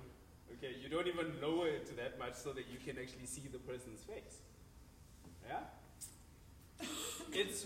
It's a response to immediate needs and looks for immediate solutions. So you're hungry, the person asks for food, you give them food, or you give them 5 rand or something like that. And you feel awesome about it, don't you? It's like, yes, my good deed for the day has been done. Okay, now I can go do some naughty stuff and cheat on my test or whatever. No? Okay. But what often doesn't happen is that we often don't ask questions around these types of people. When, for instance, something has happened or you've given the person bread, you often don't have conversations as to try and understand how did they end up where they are. Yeah? On my terms, I go on the like from school. Yeah. My dad came to pick me up, and then my cousin's friend that was playing on the thing, you asked me for bread. I gave him the bread that I didn't eat as what I think. And I asked him like, how did you end up here? What made you? And my dad was like, no, so I'm like, I'm trying to like get to know what happened to me. Because in my mind it is like, you're showing how did it happen, how did you end up there? But in my parents' mind it is like, it's his own fault, he wanted to be here. Absolutely. Yeah. A lot of the time as well is that you want to do something, or you're in a car with your parents, and they think, oh no, if we do this, then they're going to attack us. And they think, oh, there's children in the car, they're going to harm us. But it's just a person and they need help. They're not thinking, oh, as soon as they open that window and try and give me something, I'm going to kill them. And that's a lot of the time. Yeah. I just have to, in defense of parents, Being a parent, yeah. not a parent, Okay. but being a teacher, I guess, to my kids. Poverty leads people to do desperate things, and so because we have a lack of jobs, we have people living in poverty, our crime rate is high. And I know I have a number of friends who've been attacked, robbed, my house has been broken into, my sister had something happen to her that I won't get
having 30 kids walking around unwinding their windows and, you know, and you just have to look at a balanced. Absolutely. And we'll touch on that more in my section. So part of where this conversation is actually leading is to say that our response, which is normally a charity response, is all good and well, but it doesn't change anything. Okay? It doesn't stop the same thing happening to someone else. It doesn't stop another young boy ending up on the street. Okay? It doesn't stop your friends ending up on the street, because nothing really has changed. Last hand, and then I'm going to finish up here, yeah? The thing I think that could block the communication between the so-called beggar and the pass-by driver is that some beggars, they don't have a way of communicating to other people, so they will act in a rude way. Like last week Saturday, I had to go to a soccer match, and we went on the Stellenbosch University to Symphony Park where I had to play my match, and then the robots were red, and then there was this guy. My father knows him well, and he is educated, he has a degree, but because he couldn't find a job, he was like that. And then my father asked him now, what did he do wrong? And then he was like, no, for some reason he couldn't be where he wanted to be. And then my father said he's first gonna drop me, and then he's gonna check by, and then my father rolled down the window. As he wanted to roll it up again, he spat in my father's face, and then my father went out and spoke to him in a proper manner, and then my father said, come to my house, we'll find something for you. And there his way and behavior changed after that. So he's working. Yeah. Yeah. Okay. I have no response to that. but that again, that's a lovely story, but the question still remains: how do we stop other? In that instance, he even has a degree. You would think, education is the key to success. Yeah, awesome. We're gonna get there. You're gonna get a degree. You're gonna be like, boom, drops the mic, has a job, has a house, not lekker. But it doesn't work out that way. So part of the conversation is going to be like, how do we change things fundamentally? How do we change these interwoven things of social injustice that exist between us? How do we change that? How do we change the fact that you go to a township school or you go to a school in Belleville or wherever, that you are able to access the very same level of education? Part of the question, or part of the response, has to be a justice response. We need to start asking questions, why? Why is it that because I go to a school in the middle of nowhere, in the R, that my education is slightly less than someone who goes to a school in Cape Town? Or why is it that if I go to a school in Thembalethu, that my education and my outcome in life is going to be slightly less than someone who goes to a school in Bishop's Court? Okay? Those types of questions are these types of questions where the conversation around justice starts to look at how do we promote social change in institutions, right? Because these things are not things that are born solely out of our interactions with one another. It's the systems that exist within society that allow for these things to happen. How do we change institutions? How do we change that when you go to a clinic, you can actually get help? We've heard harrowing stories when we've gone into townships. Close friend of ours with baby, we work in Nyanga. The baby couldn't get help. The baby, I'm sorry to say, but the baby died waiting in line at a clinic in Nyanga. So those are the types of systems that we need to change. So justice responds to long-term needs and looks for long-term solutions. Changing one narrative or one story or an individual story doesn't change the system. The same thing keeps on happening. How do we change that? Justice often involves public collective action, as you saw, I think, in the video, right? The kids were mobilizing everyone to get on board, to have a conversation about how do we change things, not as individuals, but as parents, as young people, as businesses, as government? How do we change the conversation? There's power in numbers. Okay? We've seen that, I think, throughout the duration of apartheid. People mobilized, okay, both locally and internationally, to change a system such as apartheid. Justice is directed at the root causes of social problems and addresses the underlying structures and causes of these problems. Okay? Lastly, charity calms things down, because what do? I'm hungry, you give me something to eat, I keep quiet. Right? Justice stirs things up, because I'm hungry. Please do give me something to eat because I'm hungry. But have a conversation. Let's understand how did I end up where I am? Okay? Was it because I didn't have an education? Oh no, you did have an education. Cool. Was it because I went to a subpar school where, how many kids are in your class? 50. Right? That I went to a school where there's 50. That's still actually normal. There's a school in Kraaifontein where the teacher to learner ratio is 76. Yeah, these things happen. In Cape Town, not even far away, in Cape Town, okay? So justice is about stirring things up. What path led me from where I was to where I am now? What path led me from being a bright-eyed, bushy-tailed girl or boy, from there to where I am now, where I have to spit in people's faces when they're trying to help me? Okay? And we can say it's government, but it's not just government. When we spoke about earlier, the young lady made a comment and I said it's about the systems. We are institutions ourselves, our families, individually, our communities, our schools, our churches. How do we respond to these things? Okay? Right. Now, I'm going to give over to Kayla. Kayla, I think I took a lot of your time. But I'm going to give over to Kayla, and hopefully towards the end, we'll end with a more positive note. But I want you guys to start thinking, because the future depends on you now. It might be a very heavy thing to say, but you are our present-day leaders. You have to come up with things, because the old generation, I'm sorry to say, but all those old folks in parliament, on average, they 65? Somewhere around there, okay? They've brought in a few young faces to be like, yeah, young people, come. But you can count them probably on one hand, okay? And so we need to challenge the old ways of doing things. We need to bring new ideas to the front. Sorry, cool?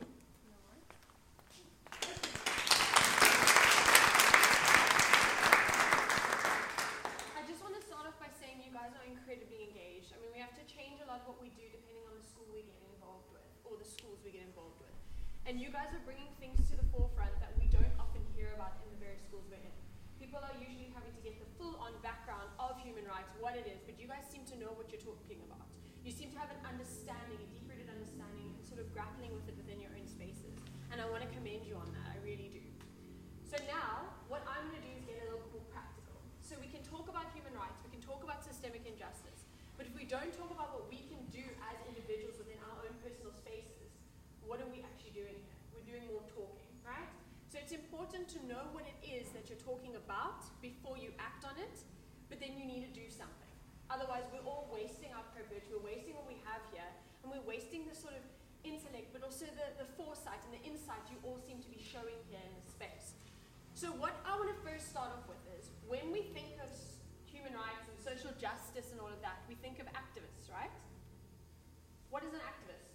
Now, the first things that pop into your mind, I don't want an academic definition, I don't want to know like what Google tells you an activist is. What do you think of? What do you picture? Somebody that stands up. Somebody who sees wrong and then speaks out against it. Great. Action. Someone who starts and like promotes a movement. The voice for the voiceless. Voice for the voiceless, okay? Willing to stand up and fight for what's right. Okay, but now, give me, this is the one free range I'm giving you for stereotypes. What does an activist look like? In your mind, don't even think about it too hard. What does an activist look like? Strong person? Angry? Busy? What do they look like? Messy. They have like posters. Posters, yes. What else? They're very confident. Confident.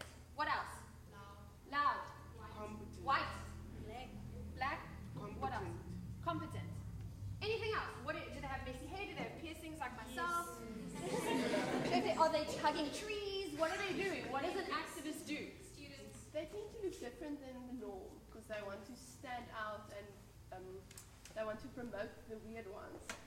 Put on like an honor. No, guys, free space. We're talking here. What do we think of when we think of activists? You are all right because we're thinking of different people. What is the image that we paint if we painted a picture of an activist? Someone standing on a podium and like Speaking, yes. Anything else? Some with messy hair. One's a little beneath. Okay, so when we talk about activism, we have these images in place, okay? And I want you to hold on to those. But I also want you to challenge that throughout what we're doing today. Okay, let me go next. Many people think an activist, I asked my little sister what an activist is, she said someone holding up a poster. Someone with a poster, that is an activist. Someone screaming, you know, we've got the different hand gestures, we've got different things we associate with being an activist, right? Insert cause here. You know, what is the cause of the moment? What are we talking about today? What is going to get me more likes on Facebook? How am I going to be an Instagram famous sort of person because I'm promoting this brand or I'm promoting this, right? Pride Month. So many companies have taken over Pride Month, not because they actually make sure that people have equal opportunity within their businesses, but because it sells things so they can put a rainbow on it, right? Insert cause here, right? When we talk about activism, I want us to broaden our mindset. I want us to think, we're going to get into it, but I want us to think everyday activist. So, an activist is so much more than someone holding up a sign, right? An activist is a person who campaigns and works. So not just the campaigning, not just the signs, not just the clicking, I attended it on a sort of a Facebook event, right? It's someone who works towards bringing about social or political change. But now I want to change that. Positive social or political change. Can anyone tell me of a negative activist? An example of a negative activist? So Black Man First leader. He's an activist for black people, but he's actually promoting racism, where us as a country are trying to break it down. Okay, another example. Like trolls in America who promote hate speech, like freedom of speech, but with hate speech. Yeah. Sort of like a Make America Great Again Trump rally. Extremists like neo-Nazis. Yeah, the KKK. You guys have heard of that. Yes. Extremist movements. They are still activists to themselves. They believe they are promoting a cause. They're campaigning and working towards bringing about social or political change. Let's change it to positive social or political change.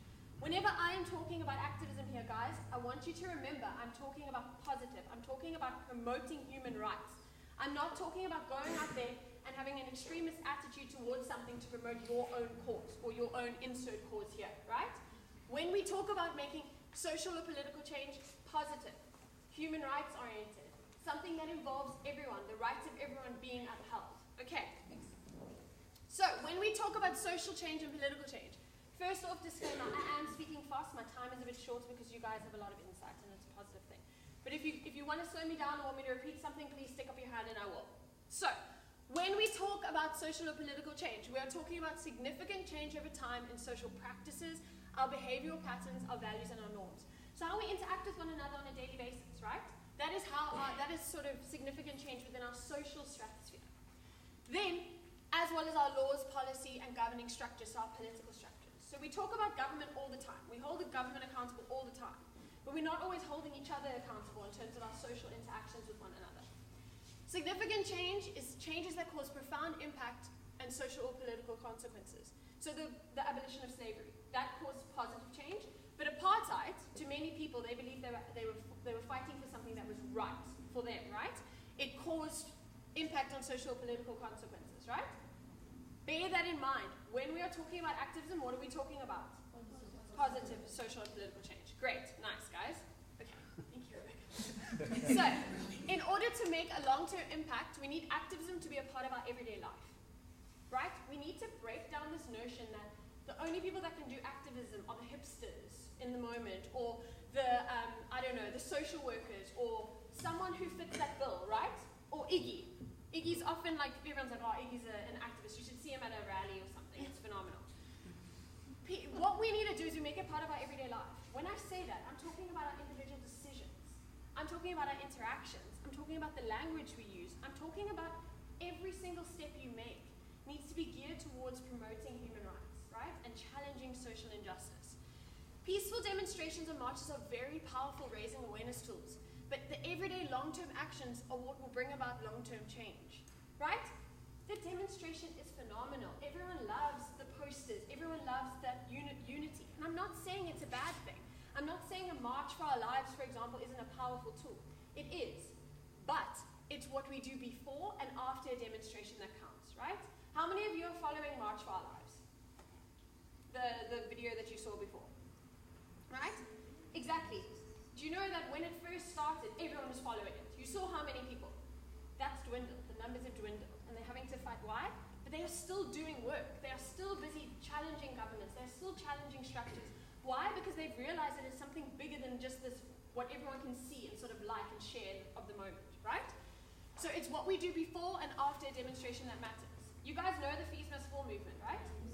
That's what I wanted to touch on, because it is a good movement, but the impact they left behind was very, very bad at the time. Okay, so I'm going to say something controversial. Fees Must Fall movement was a phenomenal movement in its start, right? It had that concept in mind, they had the planning in mind, and the planning and structure was brilliant. It really was. But what I'm going to tell you now is something incredibly important. As young people standing up for something, people want to find fault in what you're doing. They want to find fault, and they will. Why? As young people, we tend to get excited. We get passionate.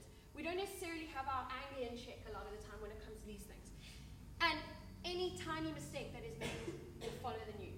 And it'll be young people don't know what they're talking about. They don't know what they're saying. They're just driven by sort of hormones and anger, and they don't know the deep root causes, right? It is not often the case. Often as young people, we are so in tune, and I still coin myself, I'm still a youth, I'm under 35. So guys, what I want you to remember here is what you do before and after a demonstration, because all eyes are on you at the demonstration. But it's the careful planning beforehand, and it is the continuation of the work afterwards, even when eyes are not on you. Your everyday activism, right? Because Fees Must Fall fell, in a sense. They're still working behind the scenes, getting things going, but looking at government structures, looking at the ways that human rights can be protected in the best way possible. Not in terms of burning tires or doing something dangerous like that goes against that. But the actual movement was negated by some people getting too passionate to this, and you can understand why. If someone is being told no their entire life, being slapped down their entire life, no, Kayla can go into the shop and do whatever, have an entire bag, open up a chocolate, I can go in there and eat before I pay for anything. Iggy stands there and he's followed, right? You can see how I get a bit passionate about it. But it's all about keeping your anger in check. It's about recognizing and channeling it towards everyday activism. It's about recognizing that, yes, you may not be able to go and roll down your window and say to the person on the side of the road, hi, how are you? Why are you here? You know, that robody's going to change, but also it may not be safe for you to get out. But you can now go home and you can start thinking to yourself, okay, well, why don't I start thinking about this? Why don't I start thinking of a practical way as young people? How can we start engaging with people that have less? How can we start looking at movements that we can start creating? And then develop a campaign, get people involved, get supporters, and then again, what do you do after that? Planning is your biggest sidekick in this, right? Something that I've noticed is, I think the big shortfall with all these youth movements is the fact that, yes, we need to be mobilized by young people because we are on it and we're doing stuff and it is directly impacting us. But I think we need allies who are older than us, because the fact of the matter is that the structures and systems exist out of old people, and if you don't have them as allies, nothing's going to change. And we forget that we need a couple of people like that backing us, and for them to back us, we need to listen to what they're saying. Because oftentimes I feel like they do have valid concerns, but we can show them why those concerns aren't applicable to what we're doing at the moment. Exactly. So it's very much about bringing everyone to the table.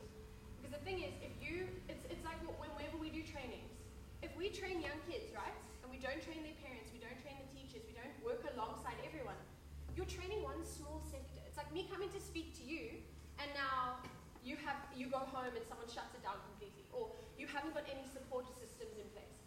It is 100% important not to negate who your allies are.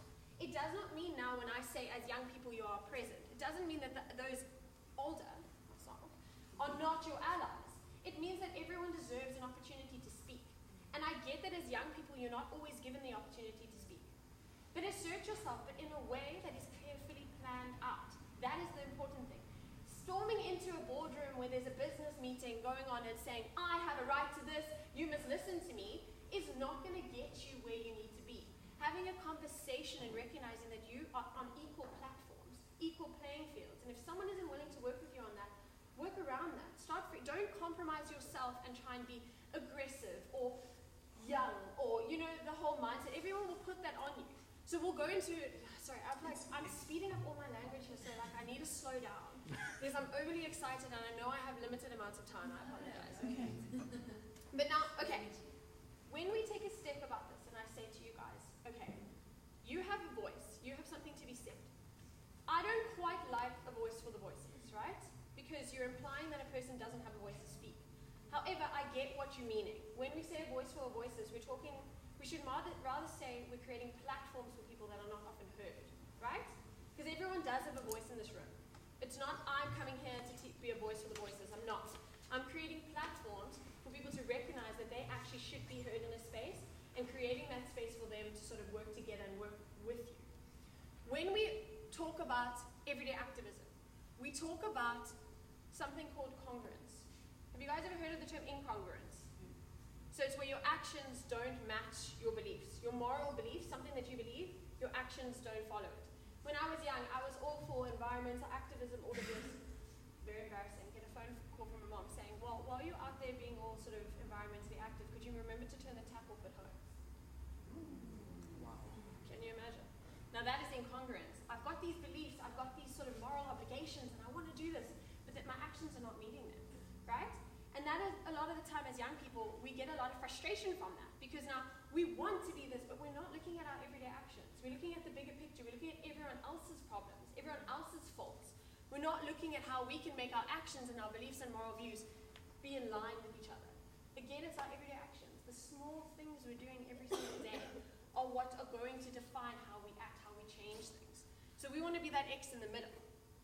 Okay, then, again, I'm repeating this, guys, but this is what I want you to remember, because this is not a full day workshop from us, right?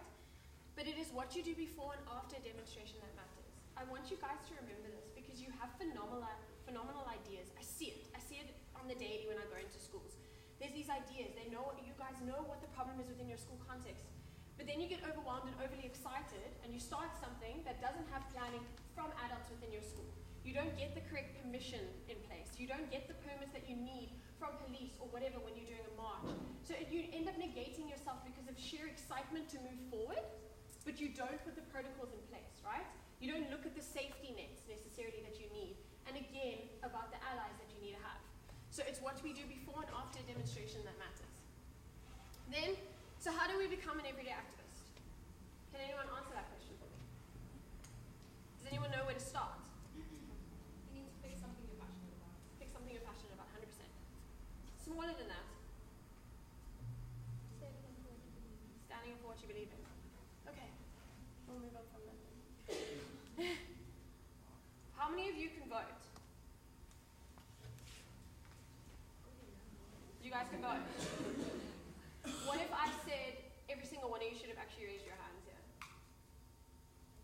Does anyone agree with me?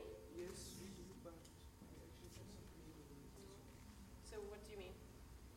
Because of our age, and that doesn't mean that we're not politically wise. But let me open it up a bit more. Have you guys heard of barcode votes? You know what a barcode is though, on like a product? You scan it every day. Do you know that you determine what is on the shelves?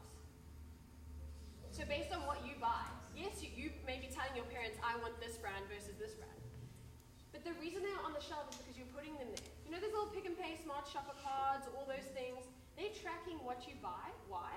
Because they want to put it on the shelf so you keep coming back. You're voting for something, right? Every single day, every decision you make, you're voting for something. You guys know Instagram? Do you know the algorithm? So what you like, you see. So if you like pictures of kittens and puppies, they're going to show up on your feed, right? If you like something a little bit more darker or terrible, or you're voting for something, every time you click like, they see, okay, how do we keep this person on our Instagram page? We keep showing them what they want to see. We keep thinking that the World Wide Web and the internet and all of this is opening up doors for us. In actual fact, it's narrowing our vision of the world. Why? They're giving you what you want to see. Google ads on the top, people pay for the first option to be there. How many of you go to page 2 on Google? One hand. Right? We don't go to page 2 on Google. We Google what we want, and then our answer, if it's not in the first 5, we change our question, right? 100%. Do you see how we're getting sort of narrower and narrower in terms of what we're given? So recognize that everything you have, everything you say, everything you do, everything you buy is a vote. It may be your parents' money, but you're telling your parents what to buy a lot of the time. What do you want for lunch? Oh, I want this, I want that. Do you know that we support so many companies that are running the drug trade, that are running the slave trade? Do you know that we have 27 million people in slavery today? It sounds like a lie.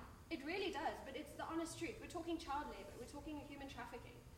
We're talking about processes that are fed by our money. We think that we can't do anything. Why? Because there's one individual, if we stand up to a corporate enterprise that has billions backing them, we're not going to win. But do you know why they have billions? Because of us. We are paying them. Every time we buy something, we are feeding into a bigger system, right? And we don't think about this. It's terrifying and it's overwhelming. But this is why it's important to do our research, to sort of work together, start having conversations as young people. Have you heard there's a whole new thing which is called CSI, Corporate Social Responsibility, right? You guys doing economics, you're probably talking about it. It's a way to get the young people involved nowadays because they've recognized as well, as much as it's a good thing and it's a phenomenal thing, it's getting companies to actually start putting their money into spaces where they need to make changes in the country or they need to support certain brands or things like that. But it's also because young people are starting to get more aware. Young people are starting to ask the question, okay, but where did you get this from? Where is this coming from? How did you make your money in this year? Who are you stepping on to get where you're going, right? They're wanting to appeal to the masses, but again, you need to be aware of what's going on in order to make that change, right? Companies can close down just purely based on the youth saying no to something, right? So again, before and after the demonstration, you can do an entire demonstration on how we want clean water, or we want a good environment, or we want to say no to this, or no to slavery, or end human trafficking. But if you're buying something that is supporting that trade, what are you actually doing after that demonstration? Okay, language and behavior.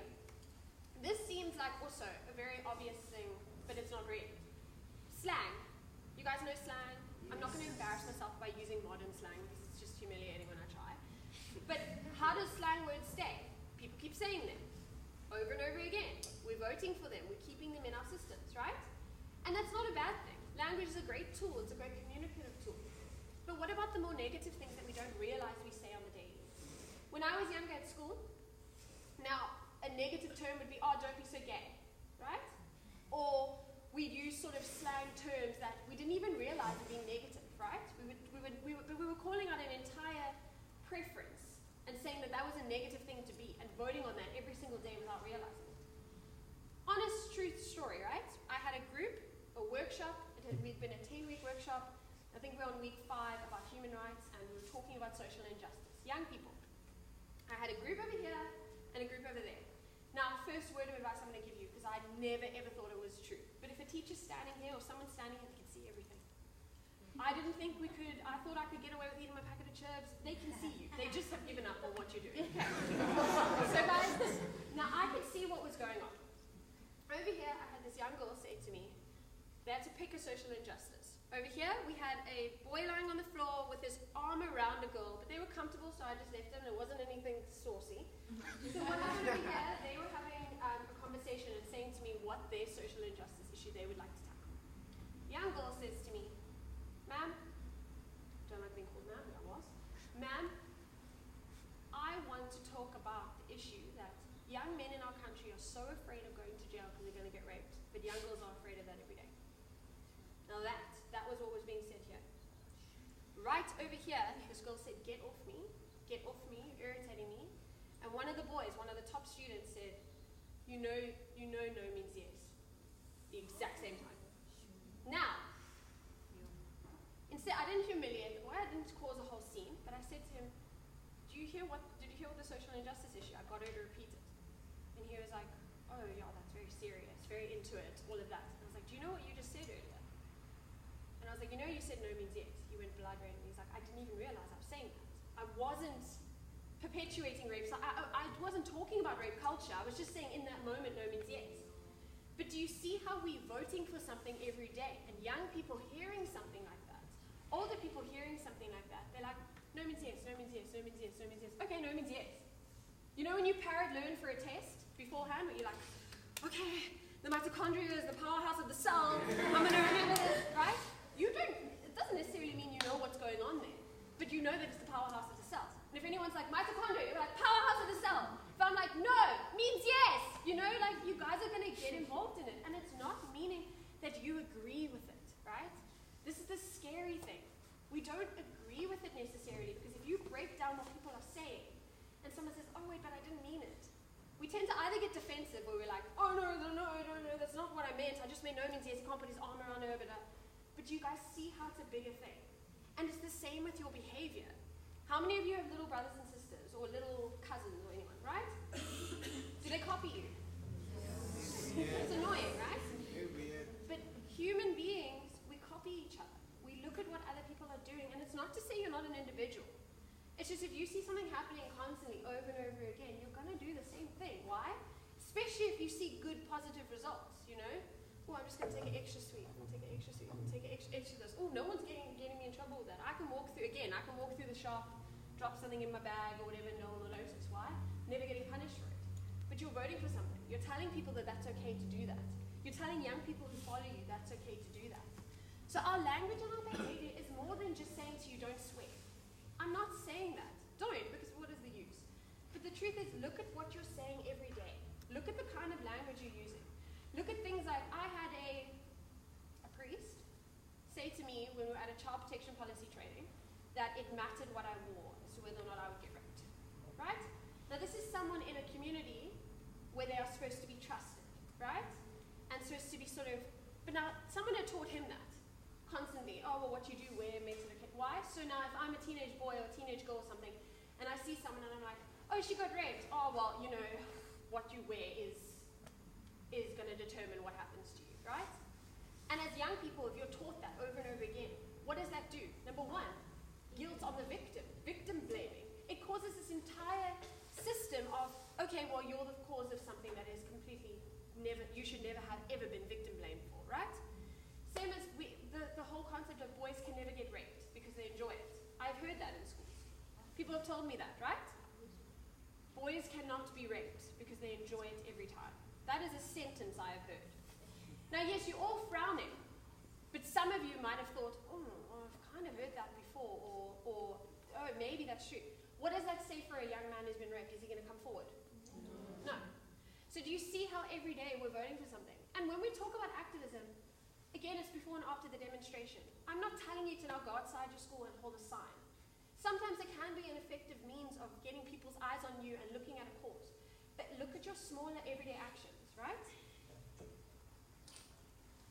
Urgency, advocacy, and passion, right? When we talk about all the social justice issues in place, I mean, you hear about them all the time. We could all spitfire issues in our community spaces or that we want to stand up against, and we want to do it urgently. And it's important, because it is important to start now.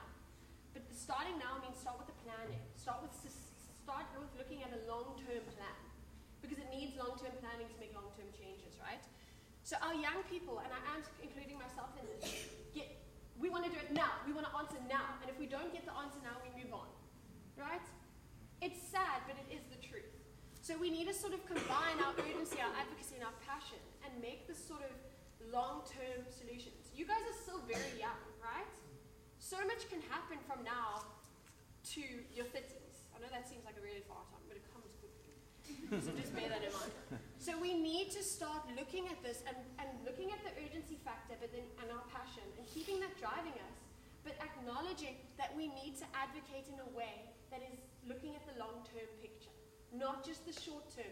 How can we get something changed right now? I'm going to tell you something, and it's going to be very disappointing, and it's one of the main reasons people stop being an activist or an advocate for change. It takes a long time. Iggy mentioned charity. Charity is quick. I can give you eating. I think the solution has now been sort of settled. You are now fed. I don't now think in my head, oh, well, she hasn't been fed tomorrow or the next day, you know what I mean? No, she's been fed. No, wait, but I'm still, no, you were fed, I fed you today. Guys, we need to start looking at long-term solutions, and advocacy takes a long time. But what I always say is, geez, I didn't have a voice last week, that's why. It can take 100 years 200 years. And the same thing is going to happen over and over again. So we need to start looking at the small things first, right? And then turn it into bigger pictures. Because imagine if your language starts voting for something positive. Imagine if your barcode votes are towards something that is sort of looking at something, looking at challenging something like slavery. I mean, for example, I won't mention a store's name, but there's certain stores that have been caught multiple times with child labor. Child labor being the reason why their prices are low, right? We need to start asking the questions, and we need to start combining these three and looking at long-term solutions. Thank you, Rebecca. If you fail to plan, you're planning to fail. Again, your urgency is important, but if you do not have a plan in place, you know this with life, you know this with projects. Procrastination is king at this age. I mean, you think, oh, I'm going to do this, and you get it done, but when it's something as big as an advocacy plan, or trying to challenge some sort of systemic social injustice, we need to start looking at planning it again long term. How can we get more people at the table? Again, mentioning what you said, how can we make it so that it's not this elitist youth group? How can everyone be involved? Because it is all of our jobs. Unfortunately, a lot of it has fallen on the youth. It's fallen on your age range now. Because a lot of people have stepped out of it and been like, oh, it's too late, we can't do anything. Whereas you guys still have an entire life. You know what I mean? But you're not alone. Speak to people around you. This is where conversations are important. This is where you sometimes leave these groups of school people and you don't see each other again from the different schools, right? Make contact. Start figuring things out. Chat to your teachers. Get them involved. But also do it in a way that combines with your curriculum so you're learning at the same time, right? It's not to bunk school, but it's to actually look at, okay, this is our current education plan. How can I apply what I'm supposed to be learning from CAPS into what I'm supposed to be doing in my everyday life? Okay. So, these are the questions I want you guys to take home with you. So, what are you passionate about? What drives you? And what are your goals? I'm not telling you to leave here now and now go and work for an NGO necessarily. Okay, show of hands, give me quick. What do you want to be when you're older, when you leave school? A chef? A lawyer. A lawyer? Doctor? Visual therapist. Neurologist. Politician. Okay, so some jobs, we automatically will think, oh, politician, he can make a lot of change in terms of like, but do we ever think about every other career that can be an everyday activist? How many of you think a housewife could be an activist? In their job as a housewife. Can anyone give me an example as to why?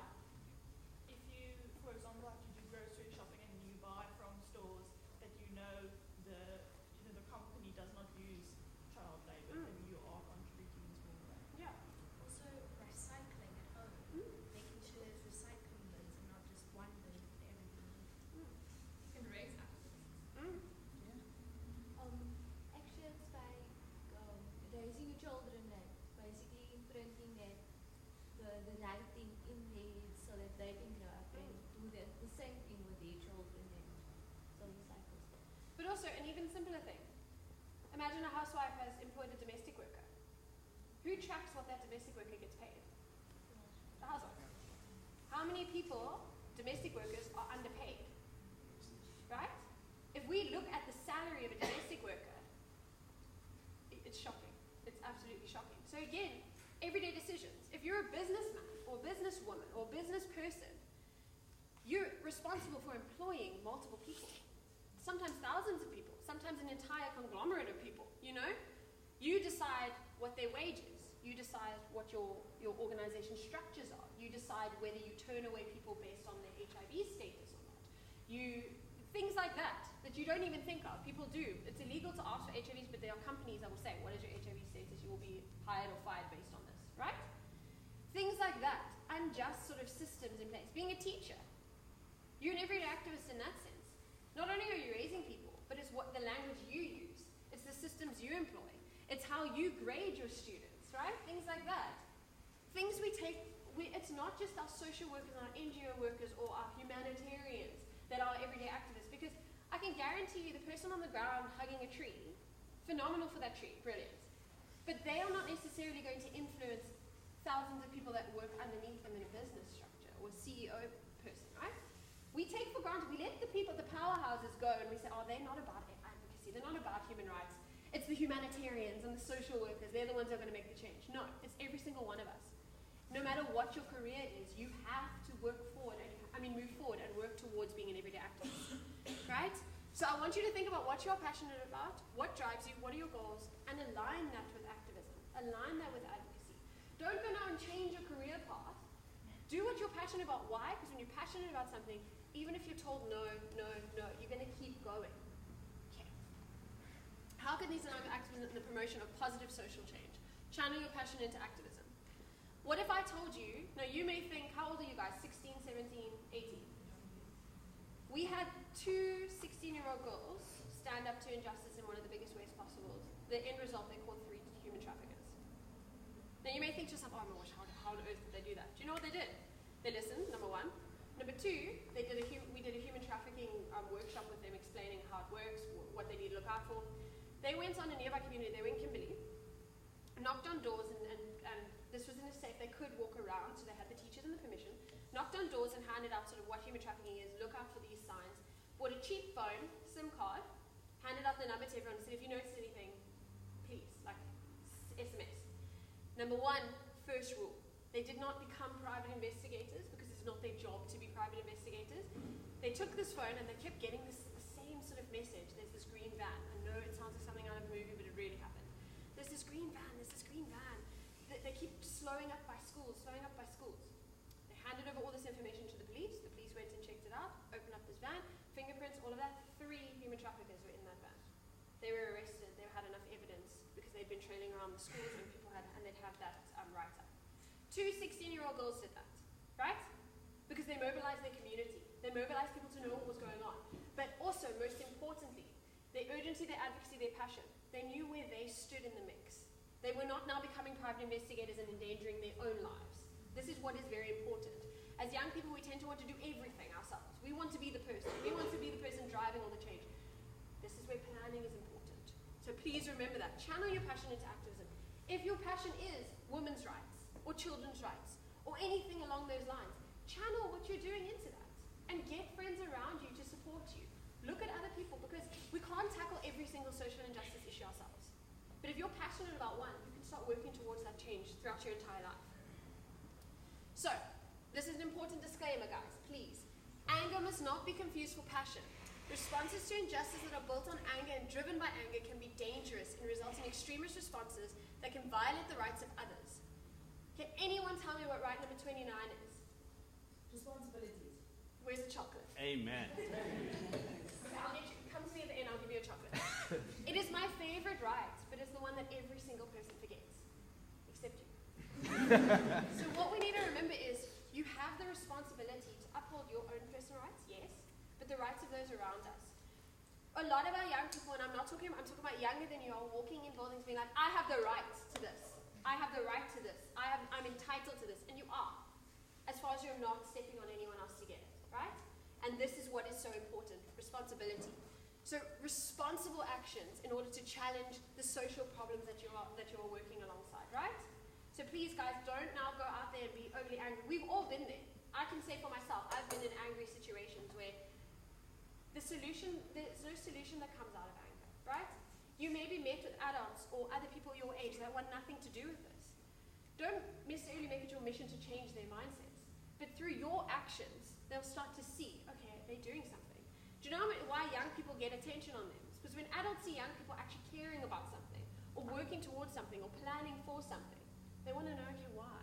What is going on over there? How can I get involved? Do you know, it actually happens, and I guarantee you, because we have schools around the world that have the support of not only the teachers and the students, but the parents, and that is where the change is happening, right? It's not just the young people saying, oh, no one wants to get involved with us. It's like, okay, why don't they want to get involved with you? Start asking those questions. Is it our response? Is it the way we're doing things? Or if we can come up with a full-on plan and solutions, guys, because a lot of the time we come forward and we say, this is the problem. You know, we say to government, oh, this is the problem. They know what the problems are, guys. I'm telling you now, they know what the problems are. They just don't have the solution, or they don't have the time or the passion to come up with the solutions. Remember that. So, simple but important. Educate yourself and others, but pay attention to where you get your information from. Remember, first page of Google and Instagram. They're sort of guiding you. They're letting you know what you think you should know in order to stay. Okay? Rethink and rephrase. Your words are your weapon. We use this in the office all the time. You are going to say something inappropriate. You may say something like no means yes or something like that. Just rethink and rephrase. Don't attack each other. Just be like, guys, do you realize what you've just said? Do you realize what you're voting for in that moment? We're learning. We're human beings. We've got slang words that are in our mouths and ingrained in us from Instagram, from Facebook, from YouTube, from people around us, right? Start thinking what they mean and then rethink and rephrase. Again, find your passion and align it with activism. Support organization. I wouldn't so much say money because you're kids, but time, resources, and spread the word. If you find an organization that is doing phenomenal work, but also double check what they're doing. This is important. Organizations, as much as there are many to be trusted, there are some that take advantage. So always do your research. Okay, start partnering, planning, and sharing ideas and resources. Stop working as a silo. Stop thinking, oh, it's my idea, it's such a good idea, I'm going to have time to do it, and one day I'm going to do it. No one's going to see it. Share your idea. If it's going to promote positive social change, why not share it? Someone may have something to add to it. Okay.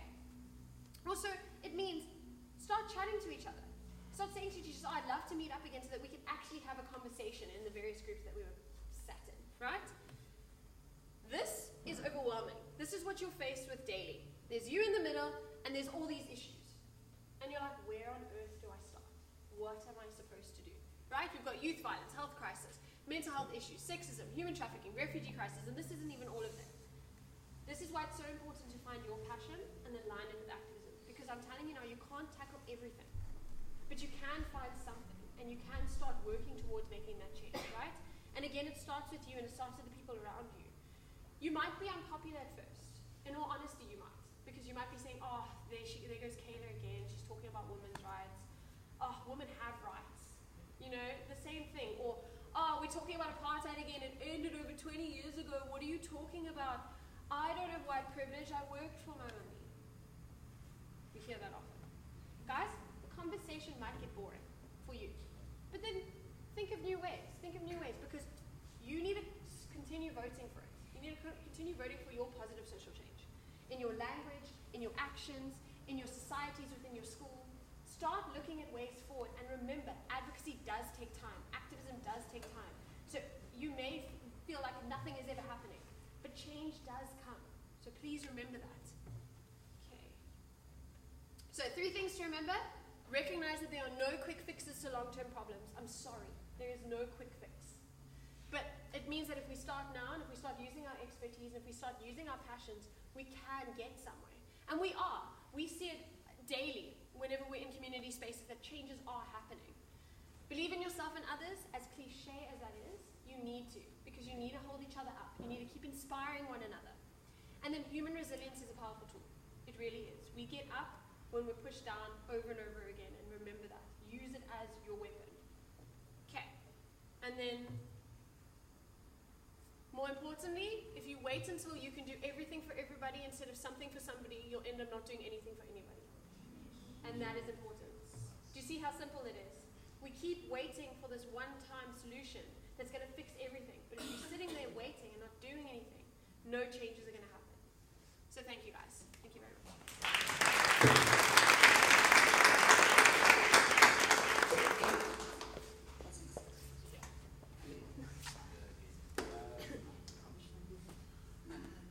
None, but perhaps I think you all need to stand up a bit and stretch a bit anyway.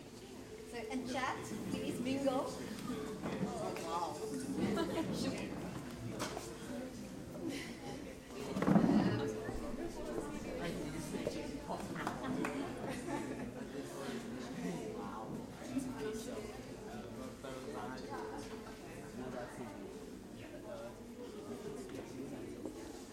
Okay, guys, are you ready for the game? Okay, just stretch a little bit more. You look very passive now. Okay, so I'm going to give over to Iggy again. Okay, grab a seat. Now, how many of you are here actually? At last count, there were 46 of you. Do you have an idea, Christy? Well, we had 60 learners, but yeah, I'll say more or less than 60. Okay, so let's do it this way. 3 groups of 20, more or less. Yeah? Does that work for you? I have something that needs to be worn. There's 2 packets of chocolates. There's a game that needs to be played. And hopefully you've been paying attention the whole day. Okay? Right.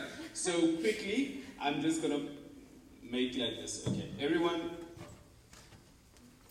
down this line. If you're on my left, move.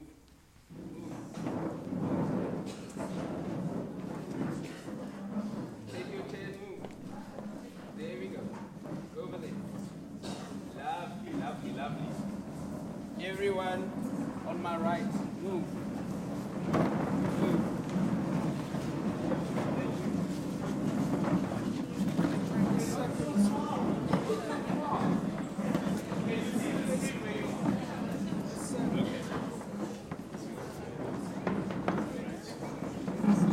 Okay, welcome to Who Wants to Be a Human Rights Activist. You guys need to look at the screen though. So, I know you love the circle.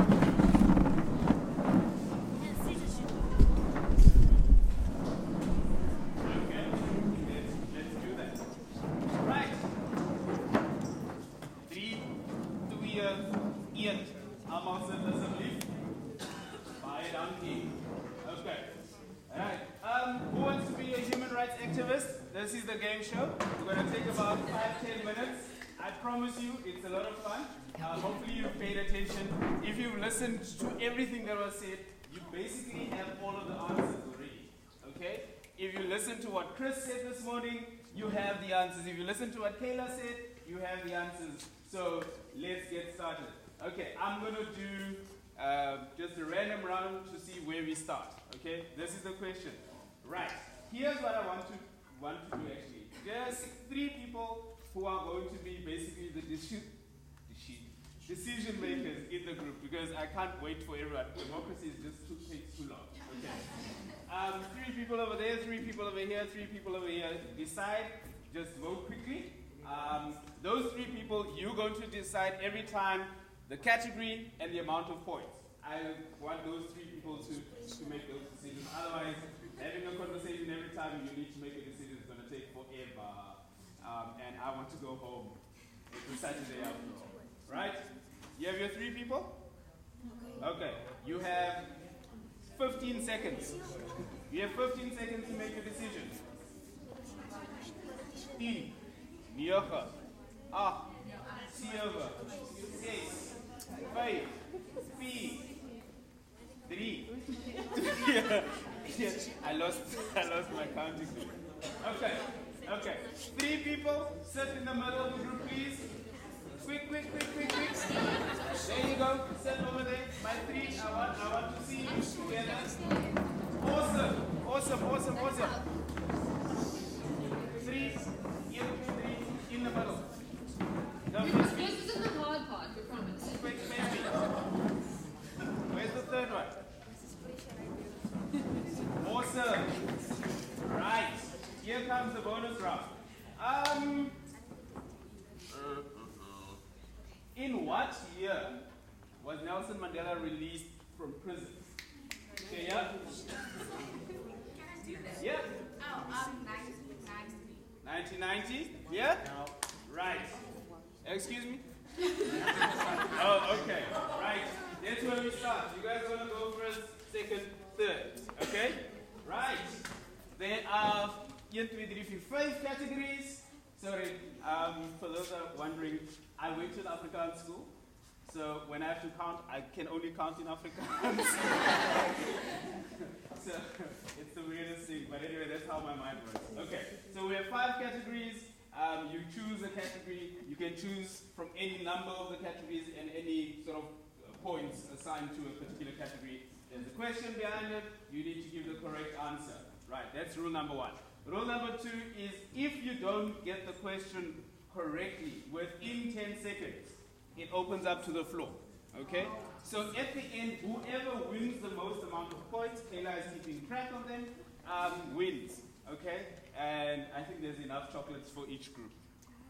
I pray. Otherwise, they're in trouble. It's not. Right. Okay, here we go.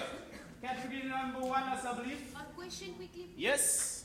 If a category has already been chosen, can the next group not choose it? No. You can choose any category. The only thing you can't do is to choose the same question. Right? So if you guys choose people for 40, the next group cannot choose because they've already seen the question and the answer. Okay? But you can choose from any category regardless of who went first or whatever. Right, here we go. People and 40 points. People for 40. Here we go. Right, who was the first victim of the police brutality during the student uprising June 1976? Which coincidentally was the reason why we are here. Is that your final answer? 5, 4, 3, 2, 1. Final answer, please. Final answer, please. Hector Peterson. Okay, thank you.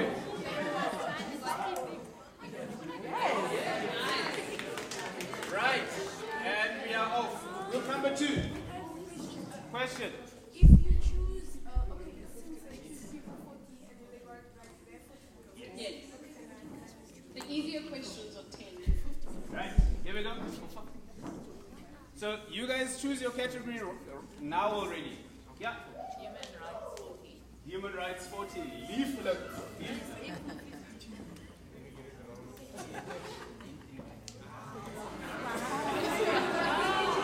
Guys, okay, wait. if it's not your turn, you have to keep quiet, okay? Right to education. Freedom of speech. Right to freedom of speech. Right to nationality. Right to nationality. Baie dankie. So it's any of those 30. Awesome. Here we go. Category. I told you to choose already. Children's rights for 14. Sorry. I am waiting for you guys now.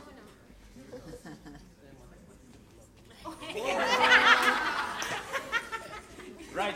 This one is it wasn't explained, but the answer is in the question. Yes. Use your common sense.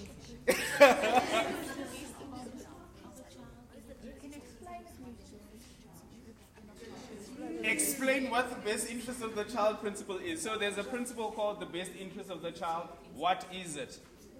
All right. We have an answer, yeah? It's to act always in the best interest of the child, to protect the child and to give them the best.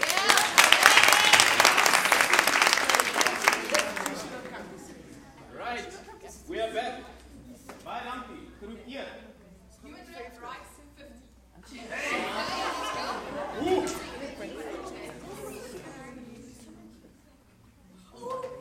Ooh, yes.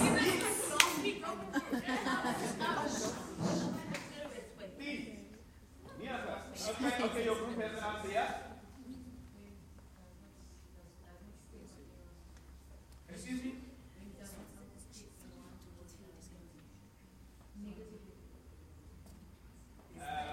Is it your final answer in the group? Yeah? It is when it uplifts someone else. For example, it's like if someone has like a disability or something, then they can be discriminated against now.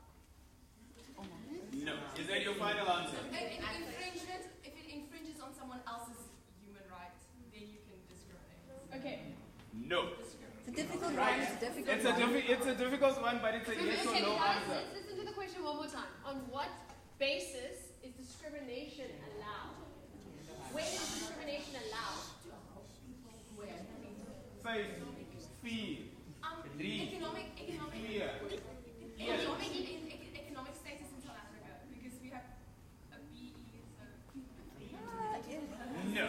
It's open. Yeah? Yes? It's fear discrimination. Like, for instance, let's say for a movie, they're looking for a certain role, and the person has to look a certain way. No. You are studying law. You get no. On no basis. On what basis? No basis. That's what it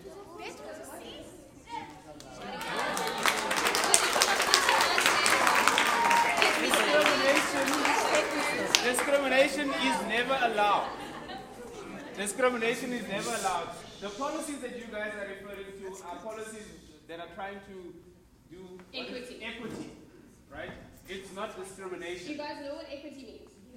Yes. Donkey. But Okay. but it qualifies discrimination in No. order to obtain equity. That's No. that's a long conversation we can have. That's That's a a long very discussion. legal. It's a long conversation. It's a very legal one, but at the basis, no discrimination. Okay. Group 2. Justice 40. I'm trying to get through this as quickly as possible. We don't have a lot of time. How many young girls were abducted in Nigeria in 2014 by the radical group Boko Haram? I asked you, do you read newspapers? And you all said yes. I want an answer. Final answer? 3. Okay. 10. That's your final answer. 5, 4, 3, 2 years. Ian, final answer please. 300, incorrect. It's open. Incorrect. Okay. Open. Wait, the hand went up. Yeah. I can't hear you, lovely lady. Yeah. And we're going to say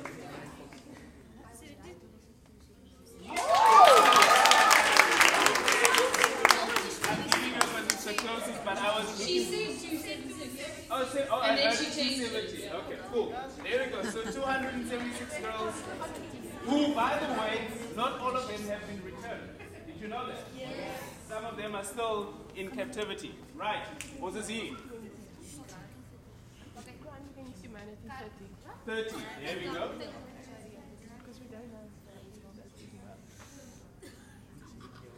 Oh my God. 10, 9, 8, 7,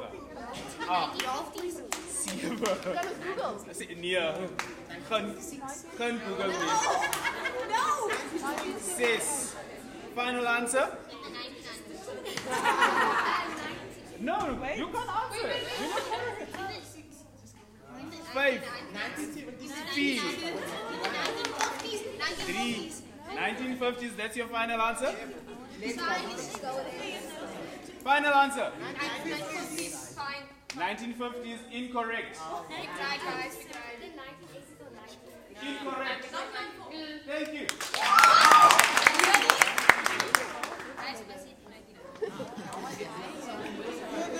Right, last 3 minutes. Okay, 2 minutes. Yeah, we need to wrap up. Quickly. How much? 50. Can children be prosecuted as adults? No. Amen. Yes, there are T's and C's that apply, but that's another conversation for another day. Right. Yeah. Come on. 40. In which year did the First World War start? First World War, guys. 3, 2 years. Ian. Say it. 1914. Thank you very much. And the last one. You guys are the last one. People 50. Go big or go home.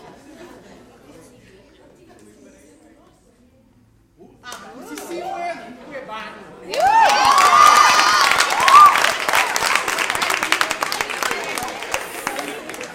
knows his stuff. Judge Kayla, what are we looking at? Right? What is that? You must give me totals. No, my mathematics is, yeah. 4, 8, die is 120, 170 punte het die eerste groep overleef.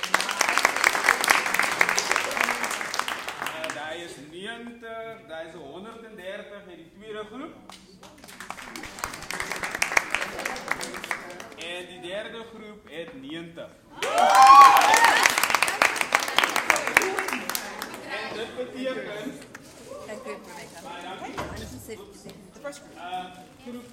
Ian Salayers, stand nader asseblief. Stand closer. Right. So as 2019, right? We still 2019? Yeah. 2019 champions for today, June 8th. Group 1 has won. Thank you very much. Okay. And a last word from us. Thank you very much for giving us your attention this morning. It was very lovely engaging with you. You young ladies and young men are very lit, as they say. I hope I used that correctly. But you guys are phenomenal and you are awesome and you are clearly very engaged in terms of what's happening around you and in our country and in our world. So keep it up. We need you to bring about change in our world. We cannot do it as the older folk. We need you, and we look forward to working with you. Find us on Justice Desk, Facebook, Instagram, and Twitter. Okay? Follow us, engage with us, talk to us, invite us to your schools. We do this for free, and we can do this on a more regular basis. We can help you design campaigns and whatnot. Okay?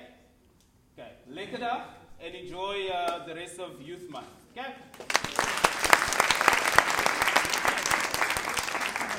Yes. Okay, guys, I think you can all say we've been such an inspiring morning so far. So we've got our next speaker. He's going to speak for about 10-15 minutes, and then we've got lunch. And your buses will be waiting outside, as far as I know. Okay, Thembalethu from University of Stellenbosch, and this morning you wrote an exam, so we're very, very glad you're here, and you need a mic. You can come to the front as well.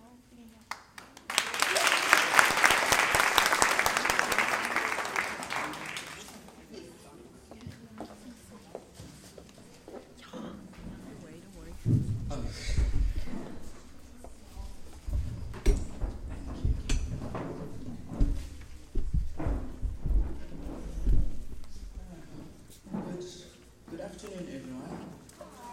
Hello. Thank you for the honor and privilege to join you this morning and in this important dialogue on Youth Month. It is a supreme honor for me to join the FWD clerk at the DF Malan, given the history of South Africa. Something particular happened as I was coming in. I couldn't get in. And I thought, what could this possibly mean? But when I got in, I saw a room of diverse people, and I'm happy to be here. Dear colleagues, I will not address you as ladies and gentlemen, because I do not want to exclude anyone. So when I speak of colleagues, I'm speaking of you and everybody in the room. I was conflicted on what to speak about. Then I thought, how difficult can it be to speak to young people? Because they are the future. And I am the future. We are the future. So I'd like to start with the story of the pinks and blues, to put everything into context, what you've learned this morning, and how maybe you can, in the future, decide on taking activism as a career. So here we have a group of two in a race. We've got the blues and we've got the pinks. At the start of the race, the referee says to the blues, you can run ahead, but the pinks, you may not move. The blues start moving, and 50 kilometers into the race, despite everything that the pinks have done to dispute this law, to dispute this rule, the pinks are allowed to run 50 kilometers after the blues. Who do you think is going to win the race? Indeed. And that story, you can equate it to everything that happens in and around you. That story you can use to acknowledge your own privilege. That story you can use to change lives. Because that story you can use in terms of gender, in terms of race, in terms of sexual orientation. What happens to the pinks when the blues have done nothing to acknowledge their own privilege? The pinks are left behind. Although the Caster Semenya of the pinks will catch up with the blues. But not everybody in the pinks will catch up with the blues. This very foundation has in its annual conference held in Feb this year agreed with the World Bank that South Africa is the most unequal society, with poverty at 55, and those who are identified by law as blacks or Africans, poverty sits at 64.2. Unemployment is at 27%. Youth unemployment is even more depressing. After weeks of celebrating prospects of the new dawn, the rand is now trading at its lowest in 8 months against the dollar. I sound like a doom of prophet, right? But if we do not change how things have been done, we are doomed. We as the youth. A lot of things has been done correctly since the dawn of democracy 25 years ago. But a lot of things have been done incorrectly. The likes of Marikana, state capture, life acidity. And what can we, the youth, do? What is our role in this accumulative mess we find ourselves in? And perhaps I thought, what can the youth do? What can the youth not do? Before I go further, I want us to come to a common ground, to a common understanding. Because the youth is expected to participate in a system that they do not know. If I asked this room this afternoon, how many of you know what is democracy?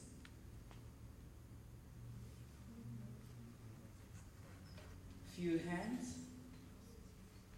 But the constitutionally accepted definition of democracy by scholars and by the Constitutional Court is a system of government where decisions affecting the members of a political community should be taken by the members themselves, one, or at least by elected representatives whose power to make decisions ultimately derives from the members. So there's two, where the members of that political party take the decisions themselves, or when they elect people to take the decisions for them. You will have to agree with me that we fall on the latter, where we elect representatives to make decisions for us. But unfortunately, those elected representatives do not always do what's in the best interest, not of the child, but of the society as a whole. Now, what is the role of young people in all of this? Who are we to tell Cyril Ramaphosa how this was done incorrectly? Who are we to comment on state capture? Do we have a role to play in society? I think yes. I definitely think young people have a lot to contribute and have a lot to show, not the older generation, but everybody in society how things can be done differently. So what are some of the ways that you can participate in this democracy? By voting, because when we vote, we give them a mandate, so which means we have a vote, we have a say in what should be done. Indeed, Section 19, if I'm not mistaken, right? The right to vote. What else can we do?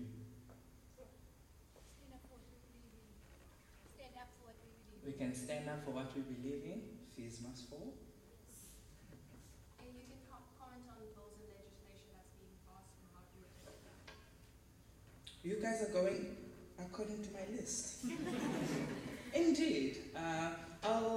When I first joined Stellenbosch University, I got in a group of friends, and I think mid last year, Parliament called for Section 6 of the Unions Act to be deleted or not to be deleted. Section 6 of the Unions Act allowed religious leaders to refuse to marry homosexuals on a basis of, on religious grounds.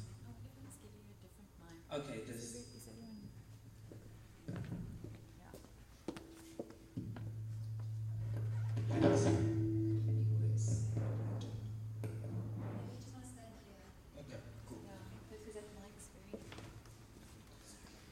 So Parliament called called for the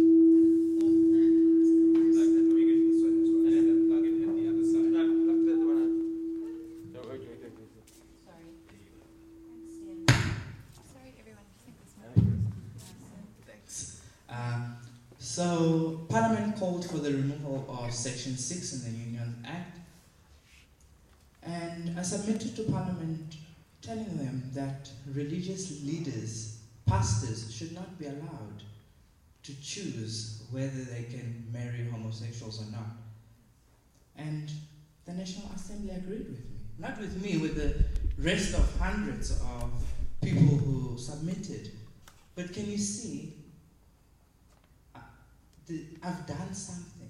The satisfaction that comes with doing something. No matter how small it is, you can do something.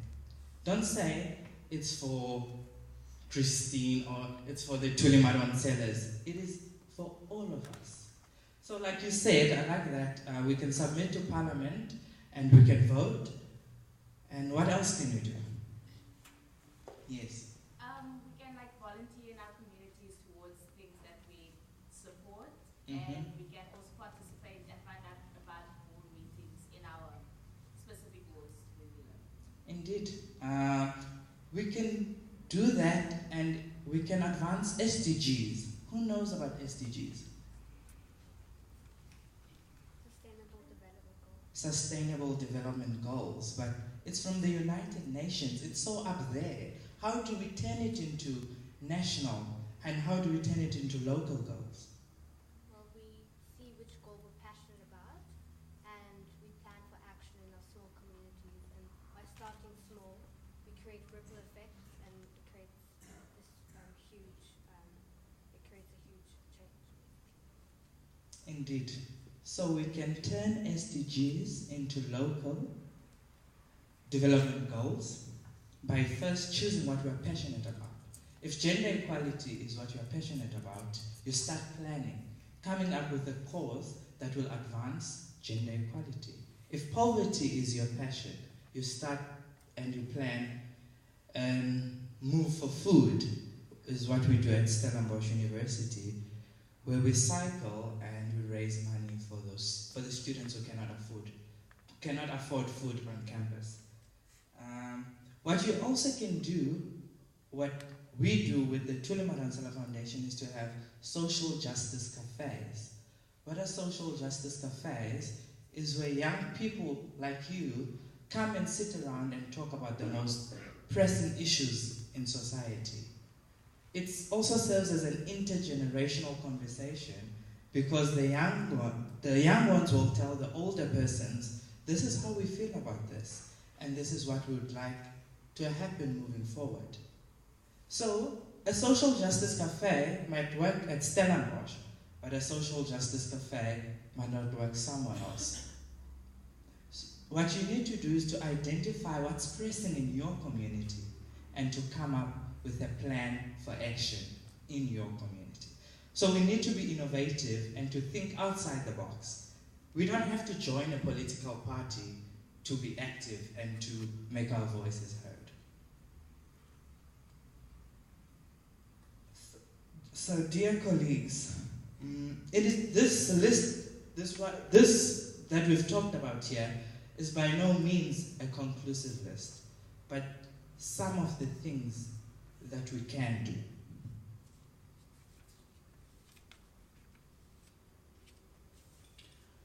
So, my 10 minutes is almost over. I'd like to conclude by saying that the challenges that faced the youth of 1976 are so unique, but are so similar to the challenges that face us as youth of 2019. The struggle for education then has turned to the struggle for free education now. The struggle for equality amongst all humans then has turned to be the struggle against gender inequality. As we have seen with Fees Must Fall, no young person thought it would be so big and it would cause such a big difference, but it did. As we have seen with the Me Too movement, #Men are trash. Those are outcries from the most marginalized of our society, calling for the dismantling of patriarchy. So you can start a hashtag, and it will turn to a big thing, and it will make a difference.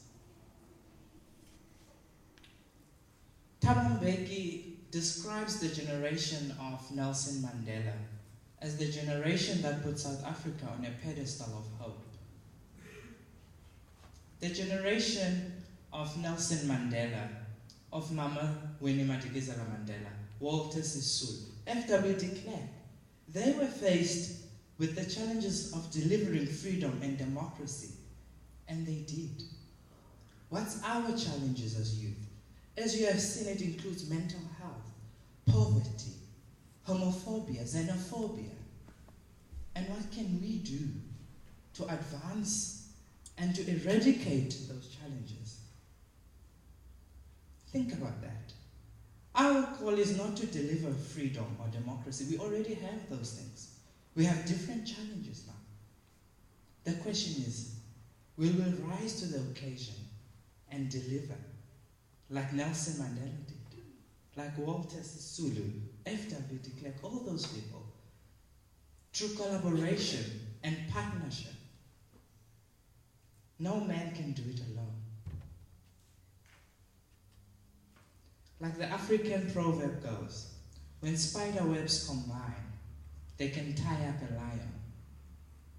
Our lion includes all of those things that you have seen. And as small as spider webs as we can be, we need to combine and tie up those lions. Thank you.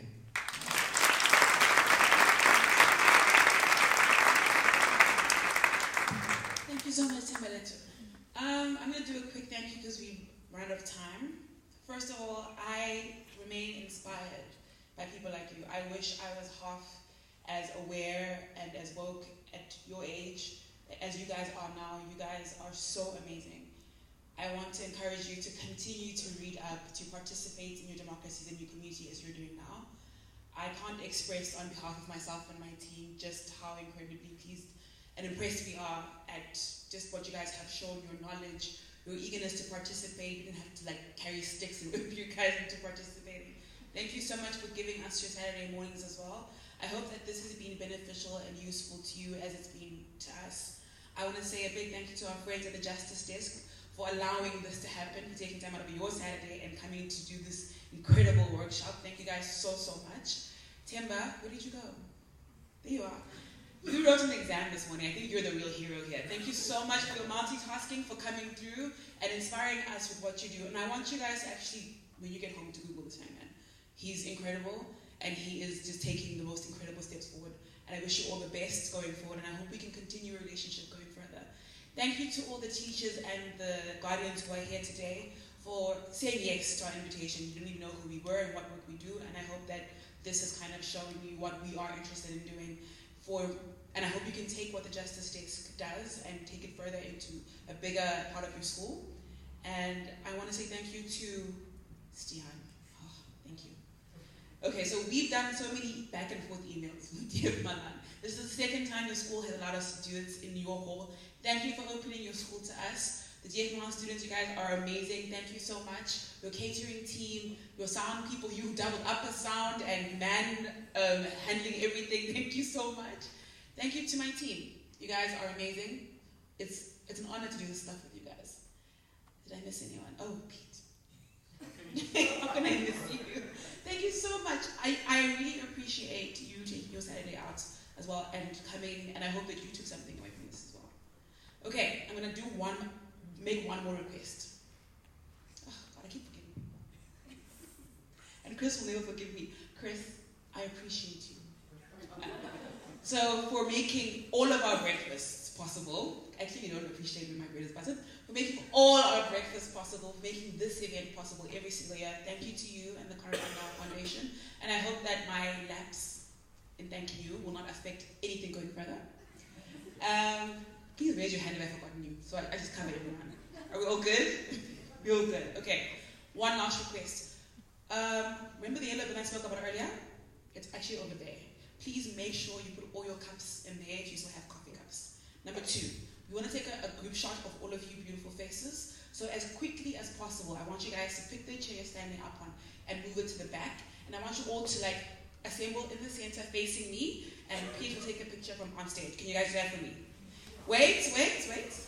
Last instruction. After the group shot, your lunch is brown bagged in the foyer on the table that you guys signed in on. It's in there. You grab a bag. Not 3, not 17. They're all counted. You grab one bag. And then you guys are free to go to your buses or mingle. Your buses aren't here yet. Thank you guys so much. Have an amazing weekend.